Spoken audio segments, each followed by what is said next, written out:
What would it mean if a man walked the earth like us, yet never tasted death, slipping quietly into eternity as if the heavens themselves stretched out a hand and carried him away? That thought alone feels like something from a dream, the kind of dream that lingers even after you open your eyes. When we look at the ancient stories, names echo down to us like faint voices across time. Some are loud and familiar: Noah, Abraham, Moses. Their stories are told again and again, carved into memory. But then there are those names that hide in the shadows, names that flicker like stars, almost forgotten in the night sky. One of those names is Enoch. Enoch's story is not long in the written pages. It does not come with battles, kingdoms, or trumpet blasts. Instead, it is quiet, strangely quiet, yet it carries a mystery so deep that it unsettles the soul. Scripture whispers that he walked with God and then was no more because God took him. Just that. A single line, and the man vanishes into the unknown. And yet, hidden behind those few words is a silence heavy with wonder. What kind of life did he live that the Creator chose to draw him near without death? In today's world, many of us move through life feeling unnoticed, overlooked, surrounded by noise, yet often trapped in loneliness, searching for peace in a restless world, chasing truth in a time when truth feels slippery. Perhaps this is why Enoch's name, though almost forgotten, calls out like a soft voice in the night. His story is not about building monuments or winning wars. It is about intimacy with the divine, about a journey inward when the world outside feels overwhelming. Think about it. Most of us are taught that death is the great doorway, the inevitable end of the road. But Enoch stands as an interruption to that certainty. A man who lived, who breathed, who raised children, who worked under the same sun that still warms us today. And then, without warning, without funeral, without grave, was carried away. In his story, the eternal brushes against the ordinary. Heaven meets earth in silence. This quiet figure feels strangely close to us, not because we understand him fully, but because we don't. His mystery mirrors our own questions. Have you ever sat awake at night, wondering if your life has meaning? Wondering if the path you're walking is even seen by anyone at all? Enoch's story answers without words. It suggests that even the most hidden lives can be known, even the most ordinary footsteps can echo in eternity.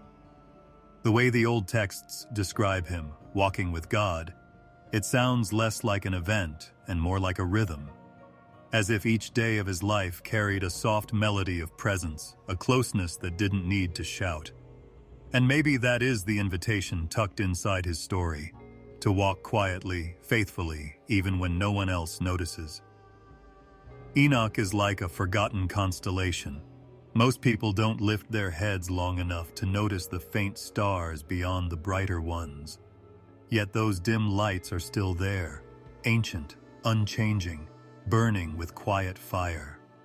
His life reminds us that sometimes the most powerful stories are whispered, not shouted. And so, as we begin this journey into the silence that surrounds him, let's allow ourselves to slow down. Let the rush of the world fall away for a while. Breathe softly. Imagine yourself under a night sky so clear that the stars feel alive, each one carrying a story older than memory. Somewhere in that vastness, there is a name written among them, a name nearly forgotten, yet never erased. That name is Enoch. Before we go further into his hidden path, I want to ask something simple. Subscribe to this channel, and in the comments, write your name, the city you're watching from, and the time right now as you listen to this story. Your words will join others, like small lights scattered across the map, reminding us that even in the quiet, none of us are truly alone. Life started out slowly, like the first rays of dawn spreading across a peaceful valley. Adam, the man made of dust, opened his eyes under the Creator's watchful eye, marking the beginning of the human race. His life served as the initial spark in a chain that would carry both grief and hope through the ages like an unending river. Humanity's branches started to spread out and twist through Adam's offspring, some in the direction of light and some in the direction of shadow. Seth, a son born to Adam following the death of Abel, was a continuation of life at a time when grief had etched itself deeply into the ground. Seth served as a silent reminder that life could resume even after loss, and that the narrative was not irreparably damaged. A softer echo of what was lost, a gentleness of spirit that signified a new beginning, was carried within him. A line that would lead to something eternal and mysterious was traced through Seth. The generations that followed were reassured by the quiet reverence with which his name was spoken. These early men lived long lives that were measured in centuries rather than decades as the years went by. Their days developed like broad rivers, moving slowly, steadily, and without interruption. Like a stone placed in a stream, each generation both shaped and was shaped by the current. Enoch followed Seth, and Kenan followed Enosh, and the line proceeded in a steady rhythm as though time itself were whispering their names into the world's quiet. In those early days, life followed a straightforward pattern: birth, development, children, and then the gradual passing of the years. Even so, there was an odd depth to the simplicity, a sense that each name was more than just a link in the chain. Each served as a reminder that although the garden may have been closed, the memory of the Creator's breath persisted in humanity. Mahalalel and Jared Ehun, among the names that reverberate forward, each bearing the burden of both promise and death. Jared had a son named Enoch during his long life. At this point, the river started to shimmer in a different way, as though a brighter light were suddenly reflected by the generations' flow. Enoch was born into a world that was already characterized by wonder and struggle, but there was a subtle difference in his presence. Even though he was just another stone in the stream right now, his name would eventually stand out from the others, not because of what he created, but rather because of the way he walked. However, the river did not stop for Enoch. He gave birth to Methuselah, the man whose lifespan would surpass all others, and who is known for having lived the longest life ever documented. As if the Creator permitted the candle of his days to burn more slowly and steadily, an unhurried flame flickering across nearly 1,000 years, his life became a symbol of time itself, stretched to its furthest edges. Methuselah's presence lingered before the river rushed toward something bigger, resembling the river's deep, slow bend. And from Methuselah came Lamech, and from Lamech came Noah, the man whose name would one day be uttered in wonder and fear, the man who would enter an ark as the world around him perished. But there was this line, unbroken, unhurried, flowing like water, before that storm, before the rain. Adam to Seth, Enosh to Kenan, Enosh to Kenan, Mahalalel to Jared, Jared to Enoch, Enoch to Methuselah, Methuselah to Lamech, and lastly, Noah. Like a candle, each life was passed from hand to hand, with each flame nourishing the one before it. The light never went out, it only changed. You can practically feel time flowing if you close your eyes. The long days roll steadily and without hurry, like centuries. This rhythm is timeless and slow, as if creation itself were breathing deeply and slowly at first. And despite everything, the lineage endures, intact, bearing the promise of something unknown and the memory of Eden. Back then, generations were not as rushed as they are today. The branches of the family tree stretched widely under the same sky, and while we count years in short numbers, they counted centuries, entire lifetimes, in which fathers saw not only children, but also grandchildren and great-grandchildren. Imagine being on the outskirts of a family like that, where the knowledge of ancestors was a living voice rather than a book, and where Adam's memory might still reverberate in his descendants' ears. They did not have time on their hands. Like an endless plain beneath the stars, it was wide and rich. The genealogy has a lullaby-like rhythm, As though whispered through the night, one name leads into another. Noah, Adam, Seth, Enosh, Kenan, Mahalalel, Jared, Enoch, Methuselah, and Lamech. The names themselves have an age-old sound, akin to the notes of a song that are carried across waters by the wind. They serve as a reminder that history is made up of more than just events. It is also made up of lives that are gently stacked one on top of the other, lives that connect the quiet mystery of men like Enoch to the first breath in Eden. This continuous chain serves as a reminder that time is not only measured in years, but also in memories and timeless tales. These men's lives were not celebrated or marked by victories. They carried forward the Creator's secret plan in a steady, unceasing manner, like the silent flow of a river. Their names convey a sense of patience, order, and destiny waiting for the right moment. As the river flows on, we witness how each life paves the way for the next, until Enoch, a mysterious character who has been carrying on the tradition of generations, quietly enters the narrative. He is silent, but he cannot be ignored. Standing in the midst of the current, he is a man whose journey will bend time itself, and whose life will not end like others did. And the river continues on past him. It flows in the direction of Methuselah, Lamech, Noah, the Great Flood, and the world's transformation. The story goes on, timeless and unbroken, carrying the memory of dust and the breath that gave it life in the first place, as well as the echo of those who have gone before. As a child, he took solace in the silence of the night rather than in the bustle of people.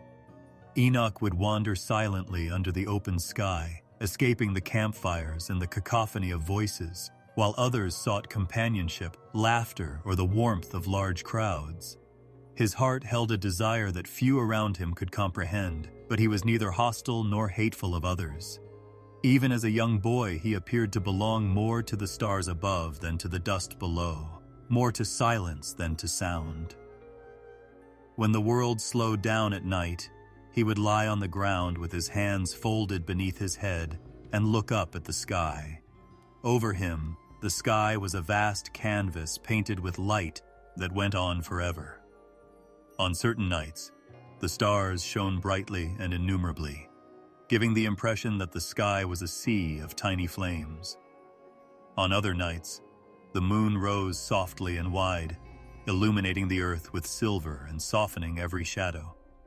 The stars were distant and inaccessible to the majority of kids who saw them as ornaments.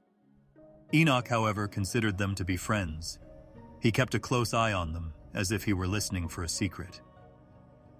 Not all loneliness is sadness. Sometimes it's just the area where wonder blossoms. This kind of loneliness, a calm seclusion that allowed him to see what others missed, seemed to permeate Enoch's early years. Enoch gravitated toward the peaceful areas, such as the hills, the riverbanks, and the tall grass swaying in the evening breeze, while the village kids engaged in games and learned their father's trades. He felt more connected, to something bigger than himself in these locations, as if an invisible presence were breathing with him. He was not alarmed by the silence. It helped him stay steady. He would trace the constellations with his finger against the sky on clear nights when they were forming their ancient shapes above. The heavens became his teacher, even though he had no books to read or knowledge-filled scrolls. The moon's patient movement, the Milky Way's shimmering arc, and Orion's gradual ascent all spoke a language he was still learning. Maybe it had to do with rhythm, beauty, and mystery instead of words. The stars provided a sense of belonging to a boy who did not always fit neatly into the world of men. The kind of quiet that enveloped Enoch is familiar to anyone who has ever stood by themselves at night, away from the bustle of the city. It is the quiet that hums softly in your ears and gives the impression that the stars are nearer to you. In that silence, you can picture Enoch breathing, his chest gradually rising, his gaze fixed upward, and his simultaneous sense of infinity and smallness. He sensed the brush of eternity in the cool air, the assurance that life was about more than just the passing of time. It was about something big and secret. Enoch had an insatiable curiosity even as a young man. He didn't always ask questions out loud. What's out there? Why and by whom were they placed there? How is it possible for silence to feel alive, as if someone were speaking without making any noise? Like the constellations in the night sky, these questions kept going around and around inside him. While some might have written such thoughts off as juvenile rambling, Enoch saw them as the strands of something more profound that would eventually shape his fate. He had a gentleness about him. He didn't seek wealth or power, and he wasn't attracted to rage. Little things like the dew on the grass at dawn, the bird's sudden flight, and the gradual movement of clouds over a pale afternoon brought him joy. However, his soul fully awakened at night wet, and the village fell asleep. He would get out of bed and go barefoot into the fields where the wind whispered through the reeds and crickets sang. He felt at home when he raised his face to the stars. He would occasionally lie awake and listen to the sounds of neighbors laughing, the clatter of tools being put away, and the murmur of voices around the fire. He loved these good sounds, but he was not fully one of them. His heart was pulled to the peaceful beat of the world outside of human cacophony. A pull towards something invisible was always present within him. It was as though each star above called his name in a language that only he could understand. He loved his family, listened to their stories, and respected their customs, so it wasn't that he rejected other people. Rather, there was always something about him that seemed different. For him, it was just the truth. For others, it might have been strangeness. He realized there was more to life than the mundane tasks of survival when he felt the earth's breath beneath his feet and the sky's gaze above. His early years were characterized by the silent development of wonder rather than heroic feats or boisterous declarations. Even though we are separated by centuries, modern hearts can comprehend him. Even today, some people find calm in the stillness of the night sky rather than in crowded spaces. Maybe you've stood in an open field, by a window, or on a rooftop, looking up at the sky while everyone else was asleep. The whispering of the stars is the same as it was back then. They stir the mind with questions too big for answers, and they invite the restless soul to silence. You may experience what Enoch did in those moments, small indeed, but not forgotten. Maybe alone, but not deserted. There was no haste to greatness for the boy who loved the stars. He wasn't reaching for approval, he was just listening. And as he listened, he started to take a different route. No words were exchanged, but every night spent under the stars was like a silent dialogue. The night sky became his haven, the silence his friend, and the stars his teachers. He started to discover the form of his own soul in that sanctuary. It's odd how some kids seem to be marked from the beginning, as if their lives have a different tune. What a kid Enoch was. He developed, he laughed, he worked with others, but there was a song inside of him that was inaudible over the din of the outside world. It was a song that only the stars seemed to be able to hear, one that would eventually lead him into mysteries that no man had ever explored before. He was just a boy lying in the grass, looking up, but there was the seed of something eternal in that gaze. His eyes never grew weary of watching as the long nights passed. Every ascending constellation and luminous celestial path resembled a vow inscribed on the night sky. Even though he may not have realized it at the time, the stars were guiding, molding, and preparing him. Every breath under the boundless sky, every moment of silence, was a part of a journey that had just begun. The silence that used to permeate Enoch's early nights started to cause him to wonder as he grew older. He had observed the stars long enough to realize that their beauty was not arbitrary and that there was more to the orderly arrangement of the heavens than just light. However, nobody in his immediate vicinity seemed to inquire about the meaning of those lights. In his village, surviving meant planting and harvesting, raising kids, and finding a place to live. Yes, these were significant, but they didn't stop the pull inside of him. His heart was racing. His thoughts would wander even while he was using his hands to fix what was broken or tend to the soil. He wanted to know the origin of the story that he felt was bigger than the one that was told by his everyday work. This desire occasionally hung over him like a dark cloud. Wondering why he was made to long for something that no one else could see, he would sit by the riverside and let the water run through his fingers. His peers were eager for their fair share of life's pleasures, happy with plans for their future families, laughed readily, and were content with games. Enoch made an effort to join in their happiness, but even when they laughed, he experienced the silent pain of unfulfilled expectations. It was the desire for something more than what he had, not discontent with it. He carried a vaguely shaped desire within himself, like a half-remembered melody or a word that was just about to be spoken. He struggled with questions he was afraid to ask out loud. Who gives the body life? Who made the sun warm and the river sing? Was the purpose of man's creation to eat, sleep, rise, work, and then die?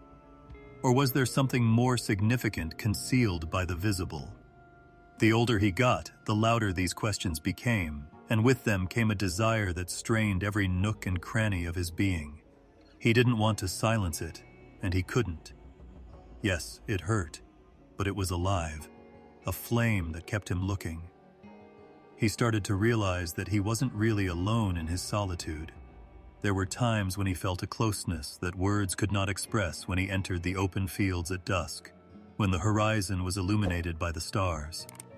The very air seemed to have a presence, gentle yet powerful, imperceptible yet unquestionable. His chest would occasionally swell with emotion, as if something invisible were approaching him and pressing down on his soul with an unfathomable love. He was to deny it, but he was also unable to explain it. Knowing that something was waiting for him over the horizon was like being at the edge of a vast ocean and listening to the distant waves crash. However, this closeness also caused him some sadness because he was unsure of how to get there. Who was there to listen to him when he wanted to speak? He wished to hear, but how could the voice of the invisible be heard? Simple, peaceful nights frequently turned into restless ones where he stared into the darkness, his heart pounding for answers he could not yet feel. Feeling both near and far away from something is a peculiar pain. The feeling of being at a threshold, knowing the door but not yet knowing how to open it, was the weight of his youth. The struggle grew more intense as the years went by. Enoch observed how people lived for material belongings, fame, and the transient joys of life, and he questioned why none of it fulfilled him. He made an effort to numb the ache by working harder, taking better care of his family, and living up to social expectations, but the pain persisted. It came back like a tide, even when I was happy. He started to see that this hunger was a calling rather than a weakness. He had a desire that nothing on earth could satisfy because of something or someone. His heart seemed to have been shaped to long for the eternal. On some nights, he would cry for no apparent reason. He would raise his eyes to the sky and whisper words that no one else could hear, letting his tears fall softly to the ground. His silent prayers were heard by the stars, which remained silent throughout. He couldn't keep the prayers to himself, but he didn't know to whom he prayed. Even when his mouth was unable to form the language, his soul was still speaking. He felt strong and vulnerable in those moments, as if being emptied made room for something bigger. He occasionally questioned whether other people experienced the same unseen pull. Was his dad aware of it? Were his siblings aware of it? Or did he bear this invisible burden alone? He wanted to share his hurt with someone, but every time he tried, he was unable to express it clearly enough. After giving a courteous nod, people would return the conversation to more pragmatic topics. Enoch consequently learned to keep the majority of his research to himself. However, he became even more in tune with the mystery as a result of this seclusion. The heavens did not falter when men did not comprehend him. Silence spoke to him more clearly than any response when friends' words ran dry. He craved intimacy as much as knowledge. He wanted to touch the heart that lies behind life's mysteries, not just comprehend them. He longed for a connection, for a hug that would comfort him. He felt an invisible presence that was close, almost within reach, like a hand waiting in the dark rather than far away like the stars. He knew it was real, more real than all the fleeting shadows of the world, even though he was still unable to fully understand it. This pull toward the divine became the silent core of his life as the seasons changed and he matured into a man. Enoch's foundation was in something he could not see, but could feel with every breath, while others based their futures on the soil of this world. His heart belonged to the invisible, and he grew closer to it with every day of hardship and unsolved question. Like a man pulled toward the horizon, he proceeded step by step, unable to turn back but unsure of the path's destination. As a result, his days were filled with routine tasks, but also tinged with extraordinary desire. Even though he was surrounded by men, his soul was constantly inclined upward. The first taste of joy, the joy of being called, the joy of being drawn, the knowledge that his hunger itself was evidence that something was waiting for him beyond his line of sight, came with the weight of questions that had no easy answers. The boy who had once loved the star's star, Ted, to walk into a destiny that shimmered just beyond his comprehension due to that unbreakable pull.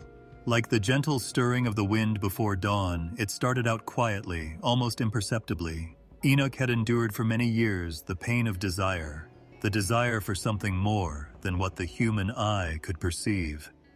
He had asked innumerable questions in hushed tones, and he had looked up at the sky for a voice that never seemed to come. Then something changed, as though the sky had finally lowered.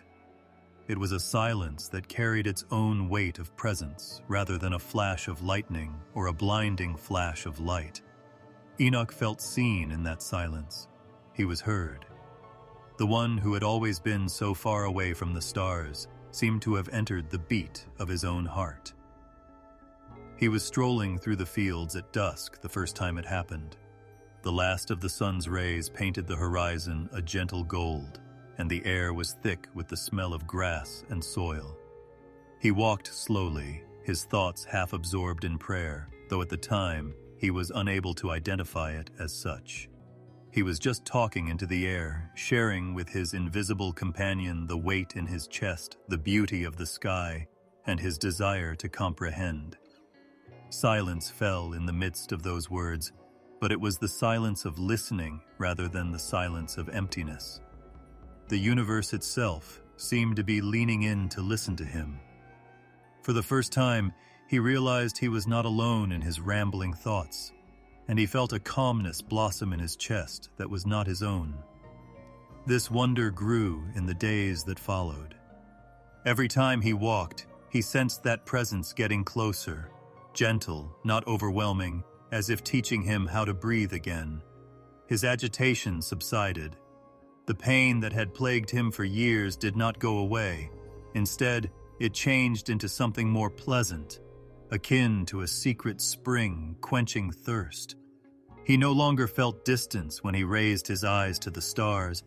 Instead, he felt intimacy, as if the Lig, ancient above, were not far away, but rather reached down and touched him with its radiance. He started to perceive beauty in previously unheard-of ways. The sound of leaves rustling in the wind was like reassuring whispers. His soul was stilled by the harmony carried by the steady flow of rivers, which felt like a song. Even routine tasks that had previously been dull took on new significance. Working with his hands no longer felt like labor done alone. Rather, it was a means of keeping pace with his invisible companion. He had the impression that everyone did the same routine tasks, like fetching water, harvesting grain, and caring for animals. On the inside, everything was different, even though life had not changed on the outside. On some evenings, he would stroll under the moon, his heart overflowing. The silence between his breaths was sufficient. He didn't need to say anything. Even in the absence of words, he sensed that he was heard. Tears would occasionally well up in those moments, but they would be tears of joy too intense for laughter, not tears of sorrow. In a way he had never experienced before, he felt secure, as if an everlasting hand were perched on his shoulder, directing his steps along invisible routes. The world had always been big and scary, but now it appeared to be a garden that had been lovingly cared for. Walking with God was not the same as walking with a man. It was not constrained by space or time. It was a rhythm of spirit to spirit, heart to heart. There were moments of silence and moments of awe that made him shudder. In those early days, he did not see visions or hear voices, but he was overcome with a sense of certainty that he could not shake. He wasn't left behind. He wasn't by himself. He was walking with the one who created the stars, who gave the dust life, who made the river beat and the wind sing. No one was able to explain the change that was observed in him. His family observed a calmness in him that appeared unaffected by adversity. Enoch carried a quiet peace, as if his burdens had become lighter, while others were worried about their labors. His voice had a gentleness that soothed those around him, and his eyes had a depth that spoke of hidden worlds. Others pondered what secret he might have, but Enoch himself could not articulate it. How was he going to explain that his soul had found a mate? How could he explain to them that he felt himself moving in unison with an eternal presence rather than alone with each step? However, there were also times when I shuddered. There were moments when he felt an almost unbearable sense of awe at God's closeness. Beautiful, life-giving, but overwhelming in its purity, it was like being too close to fire. He would drop to his knees in those moments, unable to look up, overcome by the feeling of being insignificant in the face of unfathomable greatness. However, he was not broken by fear even in that awe. Rather, there was a sweetness in giving up, a realization that this greatness was for him, not against him, and that it was loving rather than distant. This walk grew deeper every day. Enoch started to perceive his life as a component of a greater narrative. While not all of his questions vanished, they no longer weighed him down. Knowing that he was walking with the one with the answers was sufficient. He only needed to trust the steps that were provided to him. He didn't need to understand every mystery at once. Peace became his ever-present companion. The air he breathed was one of awe. He would occasionally sneak away into the night fields while everyone else was sleeping, not because he wanted to get away, but rather because his heart yearned for those peaceful times of connection. The stars above, which had previously represented distance, now served as a reminder of closeness. Like innumerable eyes, they watched cautiously and whispered about the one who had summoned him to this walk. And in those moments, under the boundless canopy of the sky, Enoch felt at home, not in the ground beneath his feet, but in the presence that surrounded him, as if eternity itself had approached to walk beside him. To commemorate the start of this journey, there were no formal announcements or ceremonies. It was just a man who, after years of yearning, found himself moving into harmony with the one his soul had always been searching for. His heart had found its path, its flow, directed by God's hand. It was no longer a restless river hurtling toward an unknowable sea. Enoch knew that he was on the right path, even though he had no idea where it would take him. Every step was an offering, every breath was a prayer, and every moment was a silent miracle of companionship. It started during the silent hours of the night when everything was motionless and silence hung in the air. Enoch had become used to the presence that walked next to him, to the calm that filled his heart when he looked up at the stars. Then the dreams began, and they weren't your typical dreams. They came with a force that roused him from his slumber and drew him into visions that were too big and too vivid to be part of the frail fabric of the imagination. At night, he would close his eyes to discover that he was standing beneath skies he had never seen before, skies blazing with hues that no language could adequately express. He woke up shaking the first time, his heart pounding as if it could not process what he had witnessed. In his vision, he had seen pillars that appeared to be alive with fire, gates of blazing light, and voices that sang in harmonies too deep for mortal ears to hear. He had witnessed beings dressed in radiance, with faces that were simultaneously gentle and fierce, bodies that were taller than any man, and wings that spread out like white flame storms. Despite the fact that they did not use words, he was able to understand them, an understanding that burned in his soul rather than his ears. He felt small and overwhelmed when he opened his eyes, as if he had seen the edges of eternity and would never be able to return to the way life had been before the image clung to him like a second skin. The dreams persisted. They got stronger every night, drawing him farther into a world beyond the earth. He saw rivers that gleamed like molten glass, thrones set in circles of fire, and stars that moved purposefully, as if they were messengers maintaining order in the vastness of creation rather than just lights.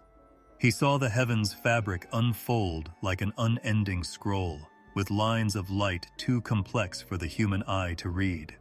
He witnessed throngs of angelic hosts, their voices blending in adoration, their very beings exuding devotion to the one occupying the highest throne. He was broken and out of breath after each vision, unable to turn away, but unable to carry the weight of such glory. Yes, there was awe, but there was also fear. Though wonder was nothing new to Enoch, what he saw in those visions was a combination of terror and tenderness. He occasionally woke up sweating and trembling as if he had just stepped on fire. He felt incomprehensibly small in comparison to the vastness of what he had seen, like dust lost in a storm. Why him, he asked himself. Why should such thin Giaz be shown to a man who walked among his people and tilled the land? Although the stars had always provided him with solace, they now seemed alive in ways he could not understand, as if they were all watching over him and aware of every breath he took. There were nights when he dreamed of going down into places where darkness gathered and creatures of terrible strength whispered to one another.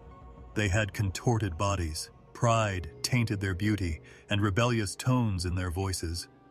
He awoke from those dreams with a sense of dread in his chest, feeling the coldness of their presence and the danger of their intent. His nights were filled with the splendor of heaven and the fear of something falling, but he did not understand why he was being shown both light and darkness. The perplexity tormented him, making him uneasy even during the day. However, there was also an odd sweetness in spite of the fear. Enoch occasionally had the impression that his soul was being stretched open during those visions, as if he were being invited to see secrets that had been kept hidden since the beginning of time. He could hear the thunder of celestial choirs vibrating through his bones, and he felt the brush of angelic wings against his spirit. He noticed patterns in the sky that suggested a cosmic order, with lights rising and setting in a precisely timed dance rather than as random occurrences. Each constellation was a part of a harmony too great for human understanding, and the movement of the stars was like a song. He sensed the one who controlled both light and shadow, the one who maintained the equilibrium of creation in all of it.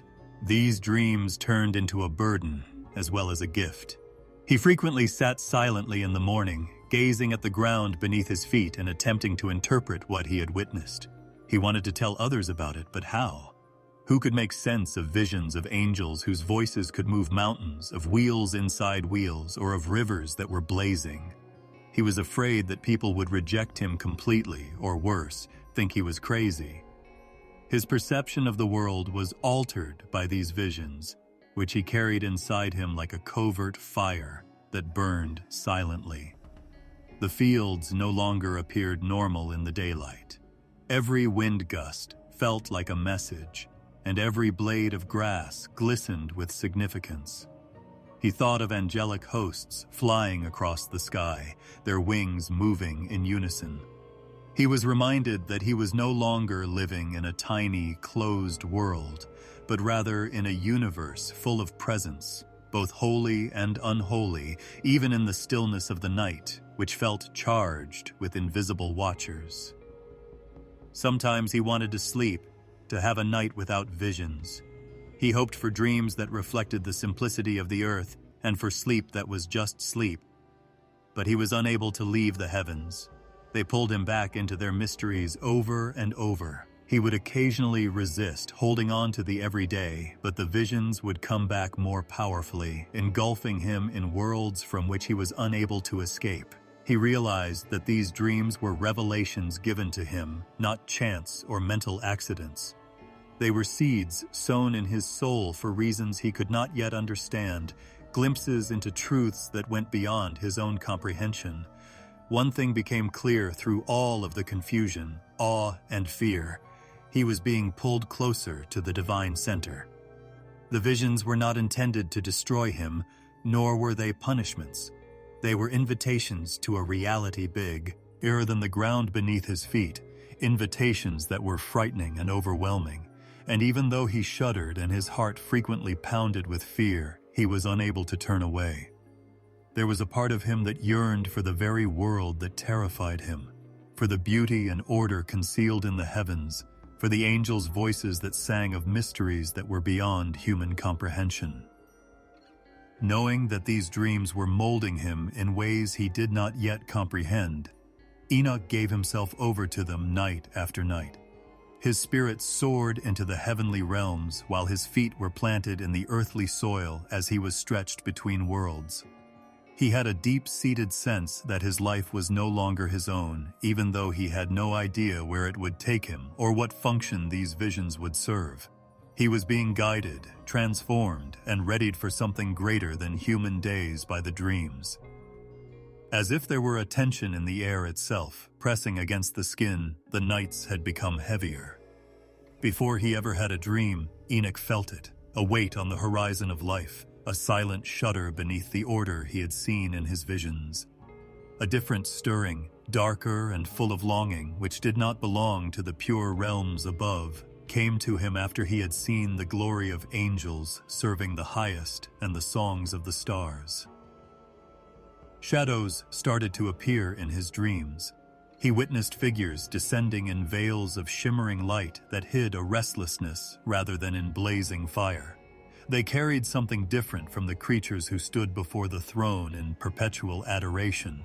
Their eyes showed hunger, a searching that had turned away from the order of their maker, but their faces remained fair, their forms still gleaming with remnants of the heavens.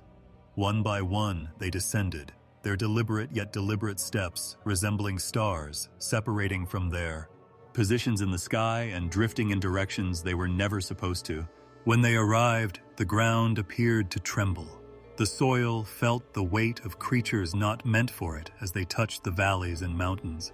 As they traversed fields and rivers, their eyes lingered on people rather than the natural world.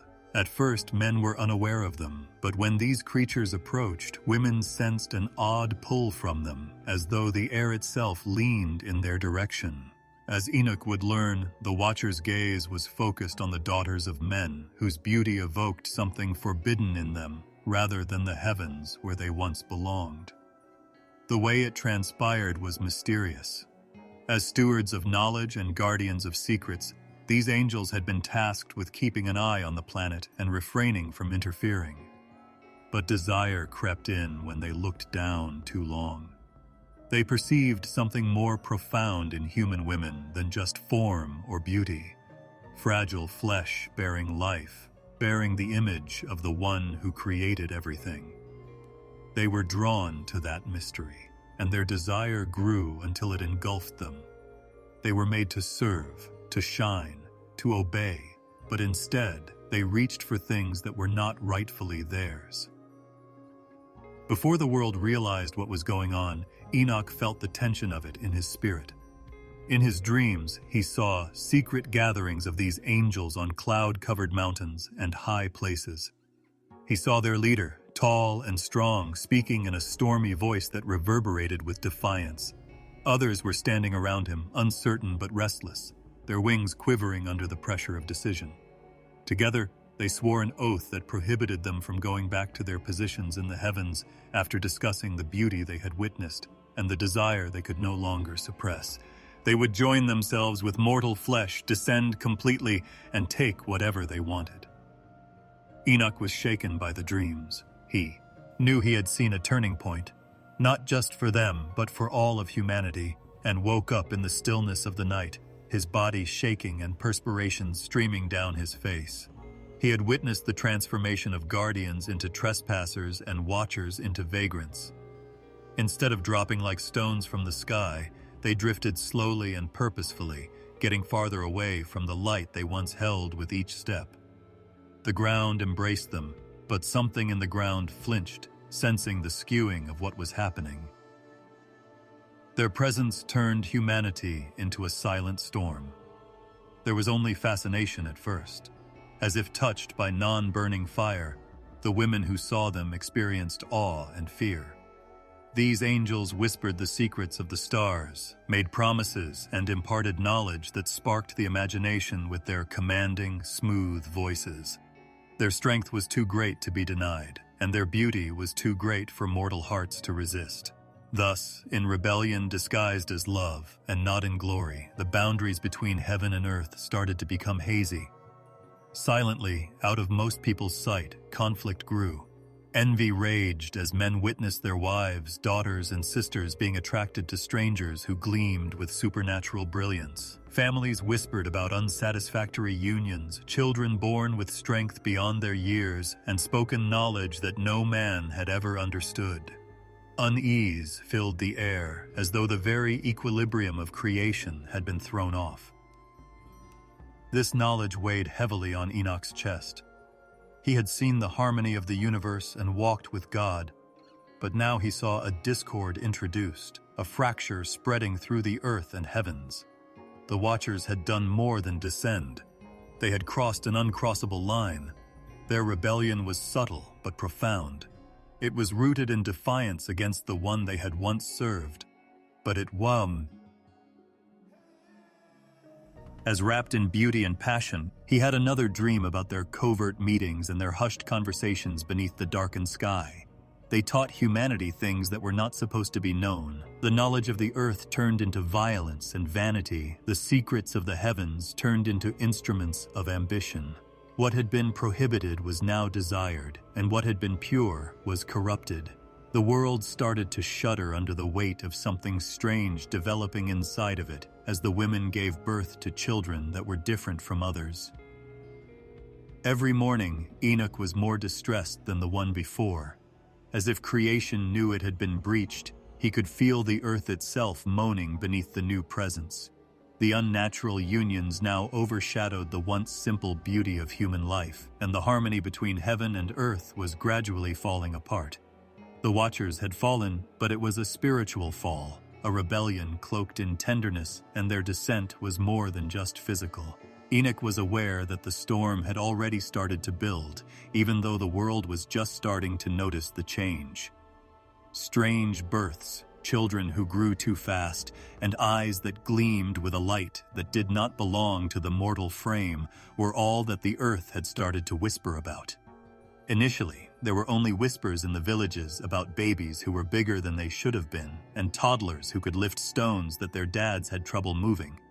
Because the infants they held in their arms felt like both blessings and curses, mothers spoke in low tones, divided between awe and fear. They had a childlike laugh and the warmth of human flesh, but something otherworldly was lurking behind their eyes. Those kids grew at an unnatural rate over the years. These creatures reached a level of strength that took men decades to attain in a matter of years. They grew taller than even the tallest men. Their shoulders widened and their limbs thickened. Before long, they moved among the populace as imposing figures, casting shadows across houses and fields and blocking out the sun as they got close. These were the Nephilim, the daughters of men and the children of the Watchers, creatures torn between heaven and earth, but not of either. The world was initially filled with awe at their presence. Their ability to split large trees with their bare hands and bend iron astounded men. They were unrivaled in combat, with weapons that moved easily in their hands but appeared too heavy for regular fighters. Their laughter thundered, their voices were powerful, and when they roared in rage, the ground itself seemed to tremble. They seemed almost like gods to the frail children of dust, unbeatable, powerful, and eternal. However, what appeared to be glory quickly turned out to be imbalance. Limits and fragility had been carved into humanity, reminding them of their dependence on the one who created them. The Nephilim, however, were unaware of such limits.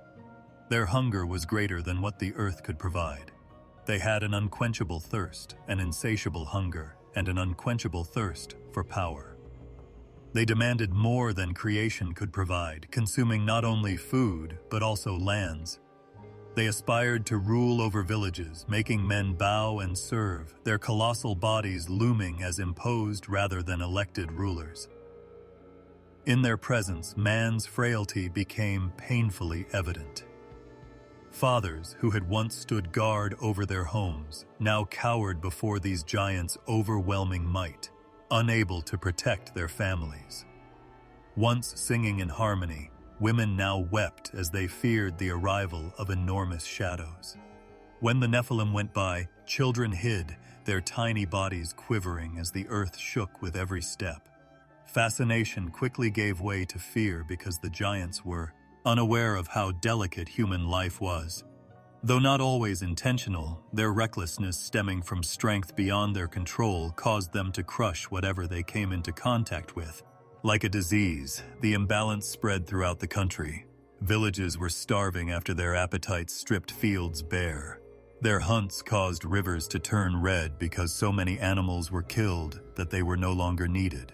Because no man could stand close to a giant fighting without being destroyed by the clash, their battles rocked valleys and shattered mountainsides when disputes arose among them. It appeared that creation was too delicate to support their presence, and the earth was too small to hold them. Enoch saw the ruin creeping outward and heard his people's cries. He knew that these Nephilim were a breach of the order of the stars, which he had dreamed were in harmony, each fixed in its place. The line separating the mortal from the eternal was ripped apart by their very existence. They were not meant to be. They were rebellion given form, defiance given shape, and as their numbers increased annually, they spread chaos throughout the country like wildfire. Their hearts, not just their size or strength, were what scared him the most. The same unrest burned within them since they were born of unbridled desire and defiance of heaven. They only knew dominance, not humility. They only understood possession, not compassion. Their pride lay in seeing mortals shudder, their games in destruction, and their joy in conquest. Nevertheless, there were brief, fleeting moments when Enoch caught a glimpse of their grief in spite of their cruelty. Despite being strangers to both worlds, they were children of two. The earth was unable to hold them, and the heavens had turned them away. There was a void in their laughter and a hollowness in their victories, as though they knew deep down that they were never meant to be. However, their grief did not make their rule less firm.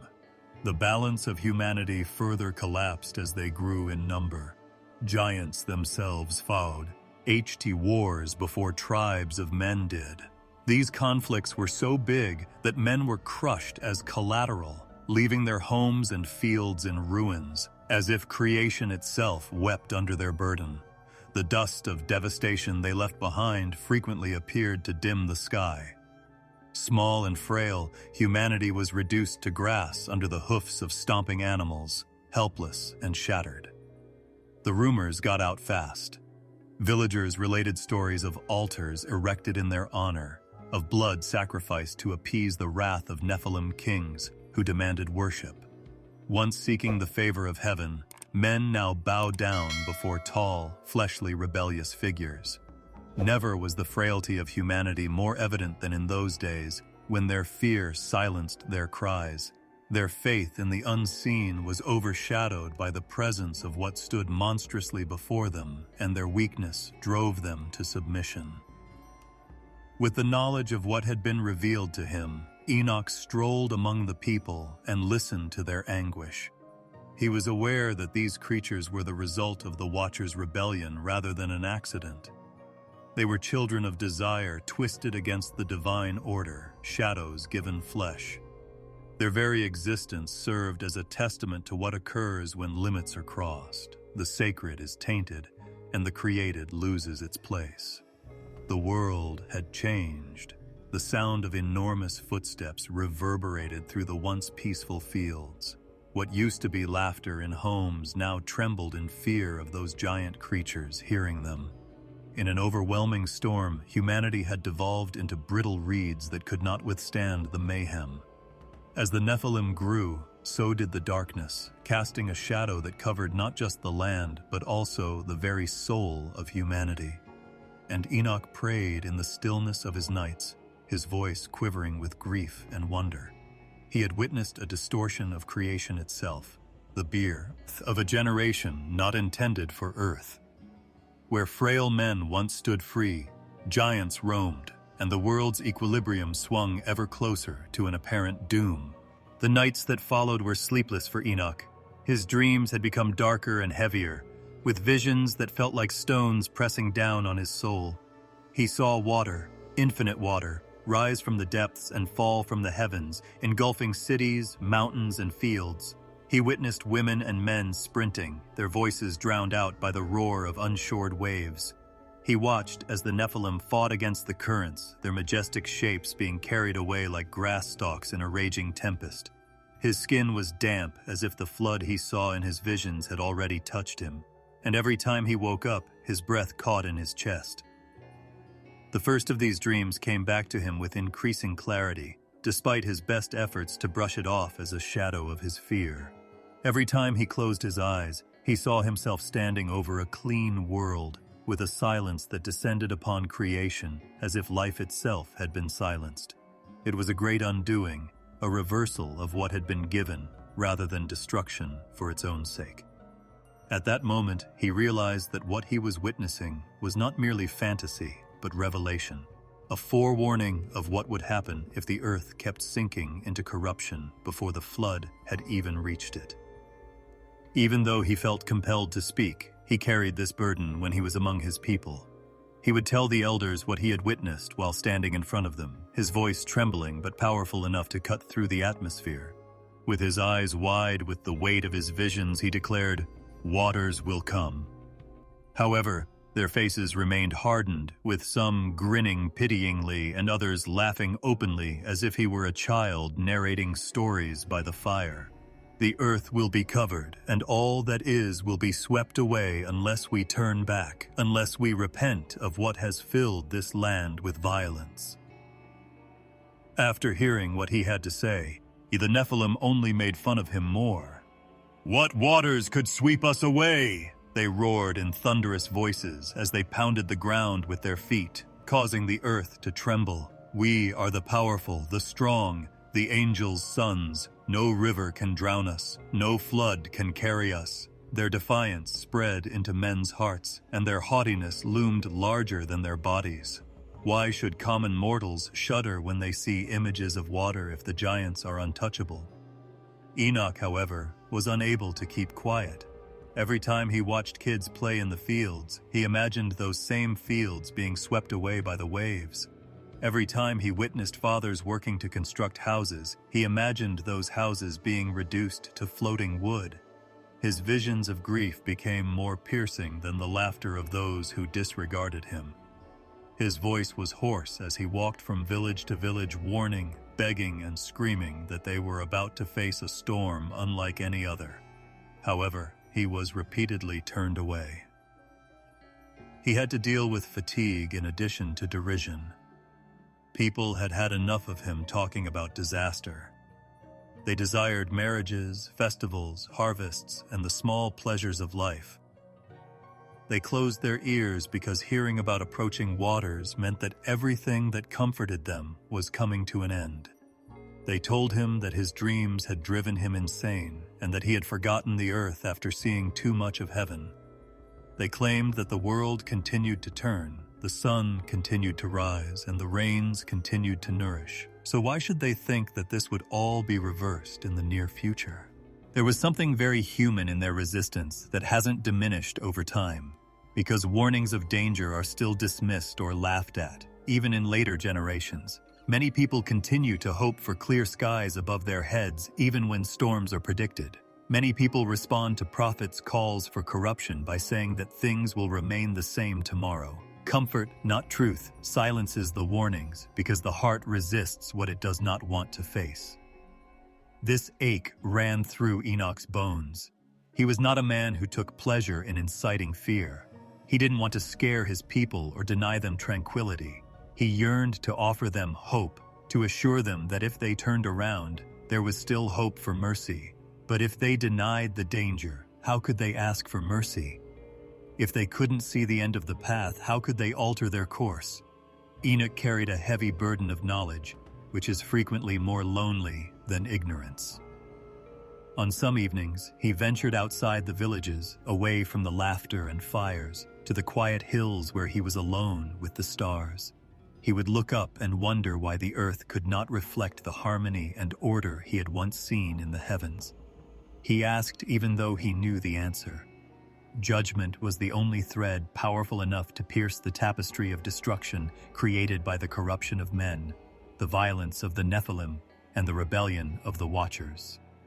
Not knowing how to handle his words, even his own family gave him a sad look.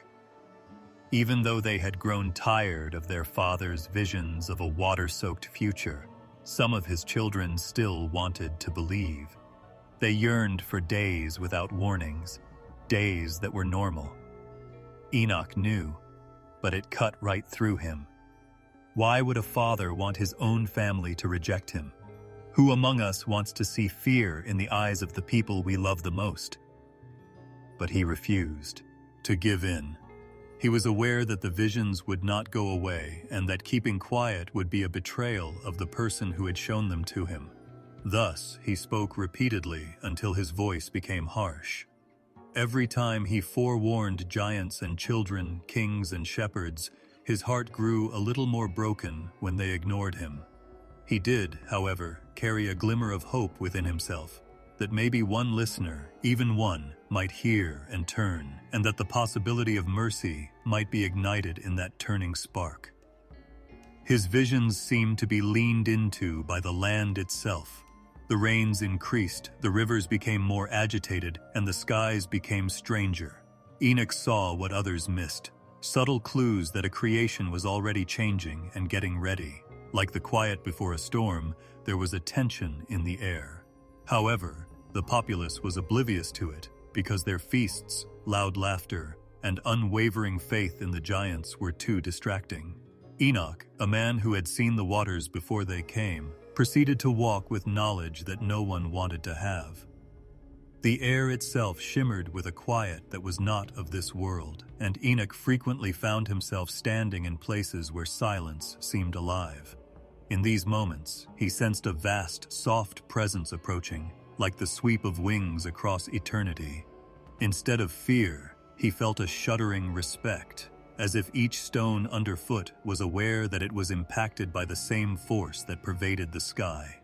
He had long talked about visions and carried warnings that troubled him, but now he was given something more profound, an invitation to document, to take on the role of keeper of mysteries too delicate for everyday language. The voice arrived in silence rather than with thunder. He was informed that he was selected not only to have a close relationship with God, but also to write down the truths that had been whispered since the beginning of time. He would serve as the scribe of heaven, preserving the laws that held creation together and the patterns of time. With his weak hands entrusted with a task that even angels marveled at, Enoch felt a part of something eternal in that moment, because the knowledge he was given was not only for himself, but also for future generations. It was a treasure buried in memory scrolls that would be passed down through the ages like fire.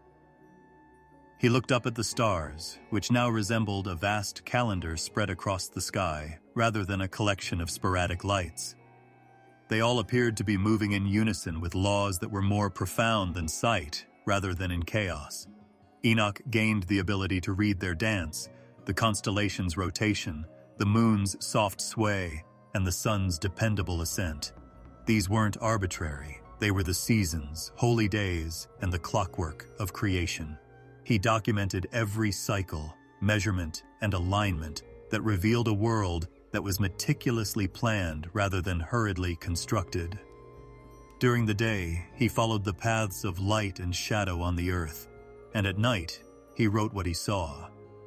He witnessed the equinox and solstice marking the balance of time, as well as the lengthening and shortening of the days. He discovered that every alteration had purpose, and that the Creator had established a rhythm akin to breathing itself. His writings evolved into more than just documents. They became a hymn that charted the universe's pulse and a song of time. He wrote for remembrance rather than power, so that future generations would understand that time was precious and that days and nights were not given in vain. Enoch.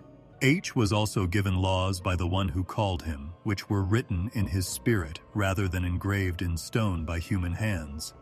Laws that guided harmony, preserved life, and established boundaries where chaos yearned to overflow were not burdens, but rather pathways. They spoke of fairness, compassion, and respect for the sky and the land. They served as reminders of how the fabric of creation itself could come apart if it were dishonored, not just orders to refrain from violence, greed, and corruption. Knowing that they were the echo of a higher voice speaking through him rather than his own words, he wrote them with shaking fingers. These days, angels appeared to him as messengers of fire and shadow. Some were shrouded in cloud cloaks, while others shone like the morning star. They led him and showed him books that contained secrets that no mortal had ever seen. He saw the scrolls that attested to every action under the sun, the records of heaven, and the stories of every soul. He observed how both kings and beggars were measured, not by material wealth but by the weight of their hearts. He was left speechless, humbled, and at peace by these visions, because nothing was overlooked or forgotten in the greatness of the divine order. On certain nights, he experienced a sense of being lifted above the earth and transported in visions to halls of light where voices sang continuously like rushing waters. He saw wheels within wheels turning with brilliant fire, altars not crafted by hand, and flames that never consumed. He was not consumed, though, because the one who called him gave him the strength to stand and write what was revealed. Every vision poured into him like ink into a vessel, and he poured it onto memory and parchment, preserving what the human eye was not designed to see. Not everyone understood. He was ridiculed by some for drawing shadows. Because they thought his writings were too heavenly and strange for mortal minds, others were afraid of him. Only a select few, however, would approach and sit next to him in silent wonder as he described how the earth itself followed a divine rhythm and how the stars sang in silence. For those who listened, a sense of peace descended upon them, akin to the gentle flow of water across arid terrain. Through his words, they sensed the proximity of something sacred, even though they were unable to fully comprehend it. When Enoch mentioned heavenly books, even the arrogant Nephilim became uncomfortable. They could brag about their power and their control over people, but they couldn't brag about records that were written in heaven, out of reach of any enormous hand or sword. They stopped boasting when Enoch reminded them that all actions were recorded and that every act of cruelty was inscribed in lines that could not be erased by flood. They were unsettled, which was a silent victory, but it did not alter them. Enoch's writings became more extensive as the years went by. There were star patterns, laws that reflected eternity, and visions of mercy and judgment on scroll after scroll.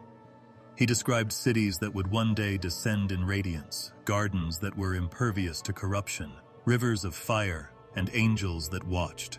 He described how time would eventually fold into eternity like a piece of clothing that has been set aside.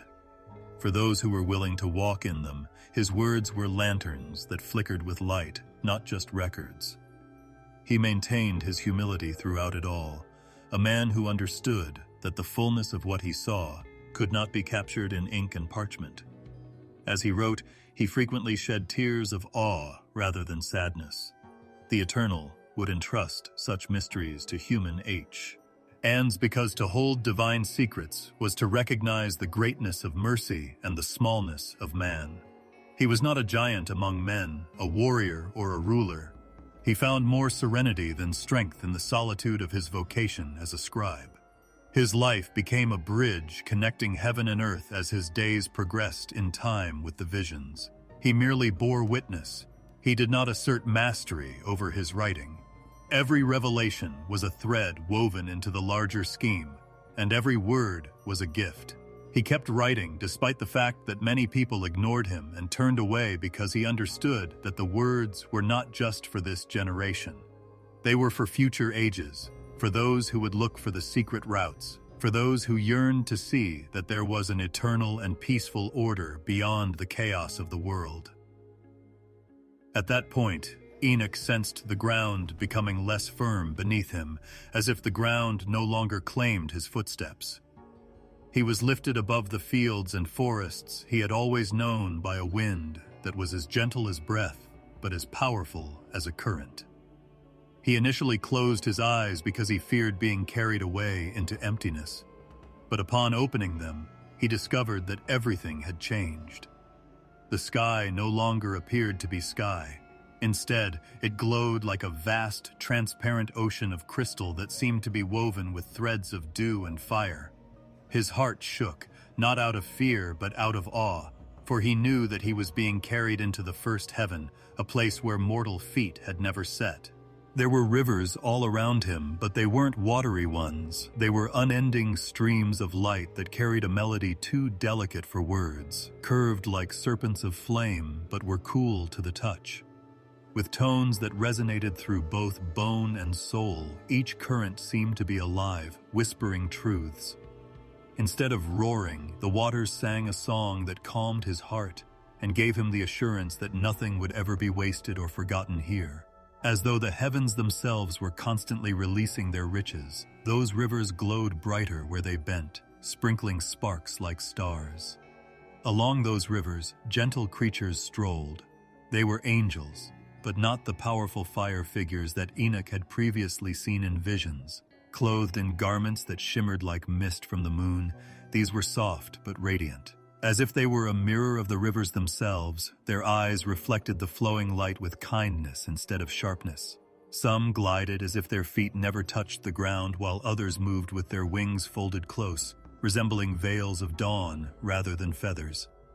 Enoch experienced a sense of calm, as though all his burdens had been removed as they approached, rather than fear. Enoch knew he was welcome when one of the angels came up to him, even though no name was mentioned. The air itself announced his location, so the angel didn't need to tell him. This was the first heaven, the start of the ascent, the line separating divine sight from human sight. Enoch looked more intently as the angel held up his hand and gestured toward the rivers. He saw reflections of innumerable souls and lives moving in patterns too big to follow, not himself, in the flowing light. Each river flowed like a record of creation itself, bearing not only light but also memory. Enoch had never seen horizons like the skies above, deep blues that seemed to breathe, golds that glistened like liquid fire, and soft greens that reminded him of springtime fields, but were brighter than any earth could contain, were among the hues that glowed with shifting, living color.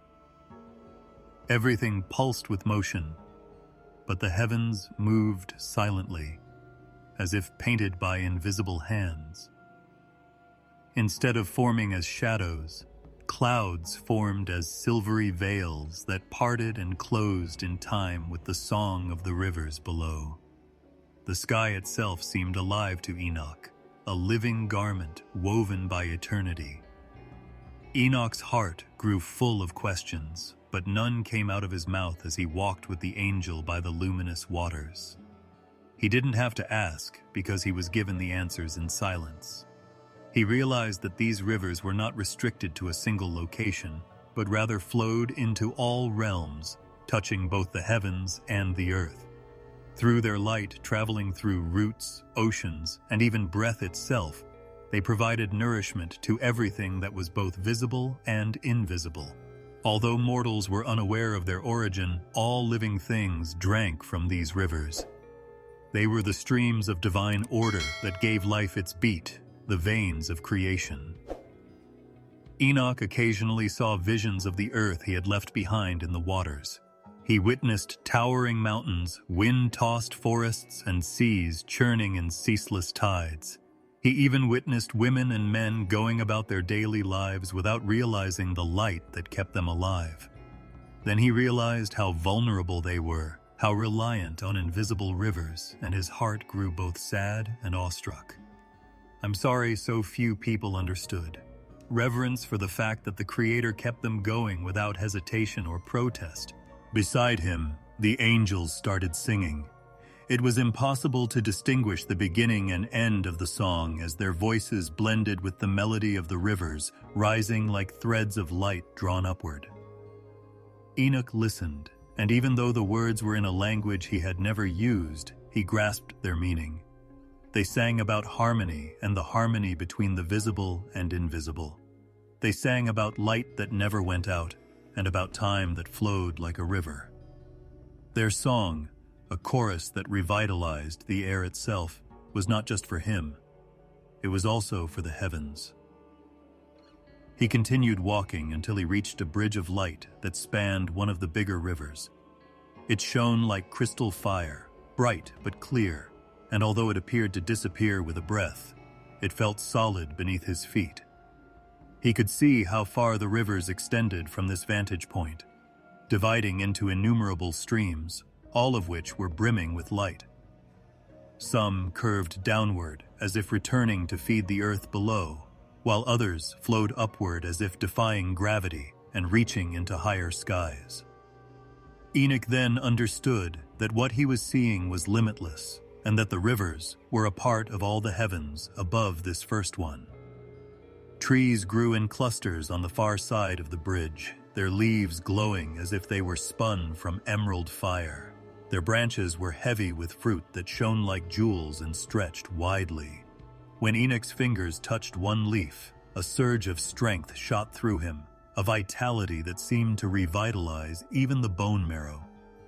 Enoch recognized the trees as gifts, symbols of pure life, fed by rivers that never stopped flowing, and the angel who walked next to him grinned, though no words were exchanged.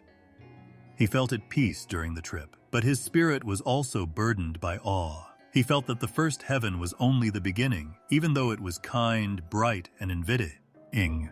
His eyes could already catch a faint glimpse of a brighter glow far above, as if another world was just waiting to be revealed.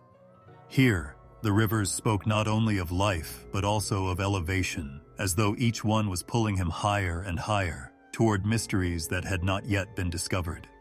His soul drank deeply of the peace that poured from the glowing waters as he stayed there and listened to their song.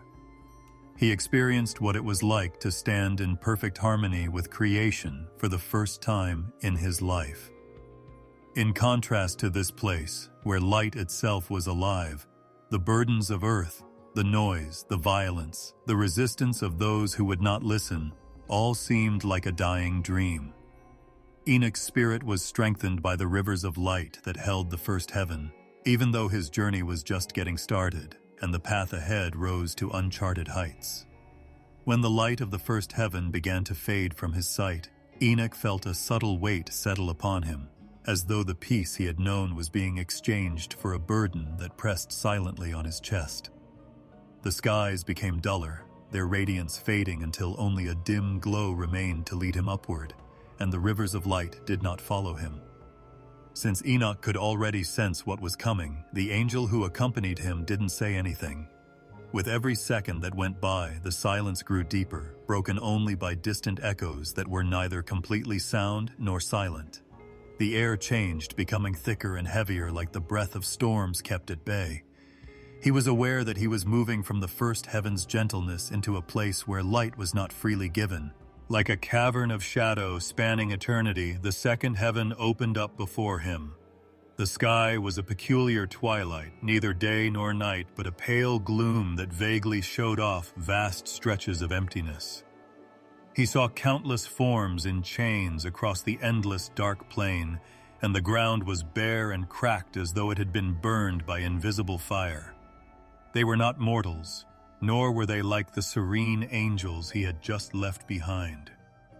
These were enormously large figures, torn between grandeur and ruin by their very shapes. Even though their faces were hollowed out with despair and their wings were torn, they still had a faint glow that was the last of the radiance they once had. These were the Watchers, the fallen ones, those who had strayed from their designated paths, and Enoch knew it without being told. Their disobedience had bound them in grief as well as iron, bound with fetters that glowed dimly and fiercely as if the chains themselves were living things made of judgment. Each one lay or knelt. Their cries were not loud, but they filled the whole heavens. It was a deep moaning, a low hum that seemed to emanate from the plain's stones, pressing down on the heart like an endless burden of grief. He moved cautiously, his footsteps resonating gently, but the ground didn't seem to move beneath his feet. His guide stayed near, but still silent, allowing Enoch to take in the sight. As he went by, the fallen angels raised their heads, their eyes glimmering dimly in the darkness. He had never seen eyes like those, eyes that had once looked upon the splendor of creation but were now hazy with grief, regret, and resentment. Others gazed at him with a hollow emptiness that showed nothing but unending waiting, while others did so with pleading eyes.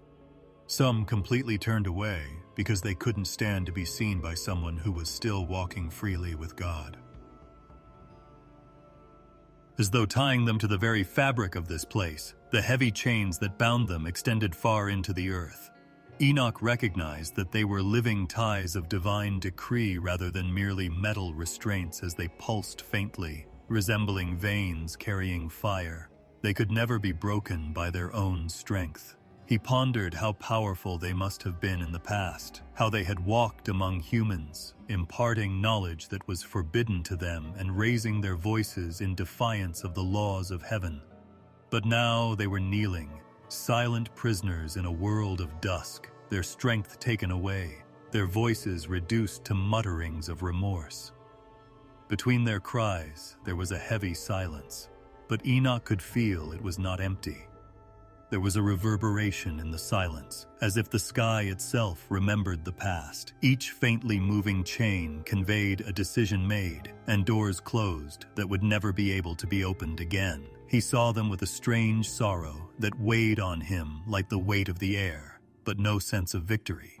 For though they had fallen, though their rebellion had sown ruin, they were still beings, once radiant, now prisoners of their own turning. As he continued walking, he saw that the plain went on forever, filled with these shackled people, some hunched over in grief, others standing erect but restrained, their faces aimed up at the dark sky. Occasionally, one of them spoke up, wailing, not in anger, but in such agony that the earth seemed to tremble. However, the silence swiftly absorbed even those cries, reverting to the muttering moans that pervaded this world. The cries were like sparks in a sea of ash, bright for a moment before vanishing again. At last, Enoch's guide spoke in a steady but quiet voice. He informed Enoch that these were the Watchers who had long since come to earth, those who had pursued mortal women and produced powerful but corrupt offspring. Their teachings had corrupted what was supposed to be pure, and their actions had saturated the planet with violence. They had been confined here, awaiting the day of final judgment because of this. Enoch shuddered at the angel's serene voice, which concealed a seriousness. Because he now saw the very creatures whose decisions had left the world beneath them scarred, he felt the weight of history bearing down on him. He looked up and saw that this heaven sky was not closed, but rather stretched like a veil, trembling slightly from the light of other realms.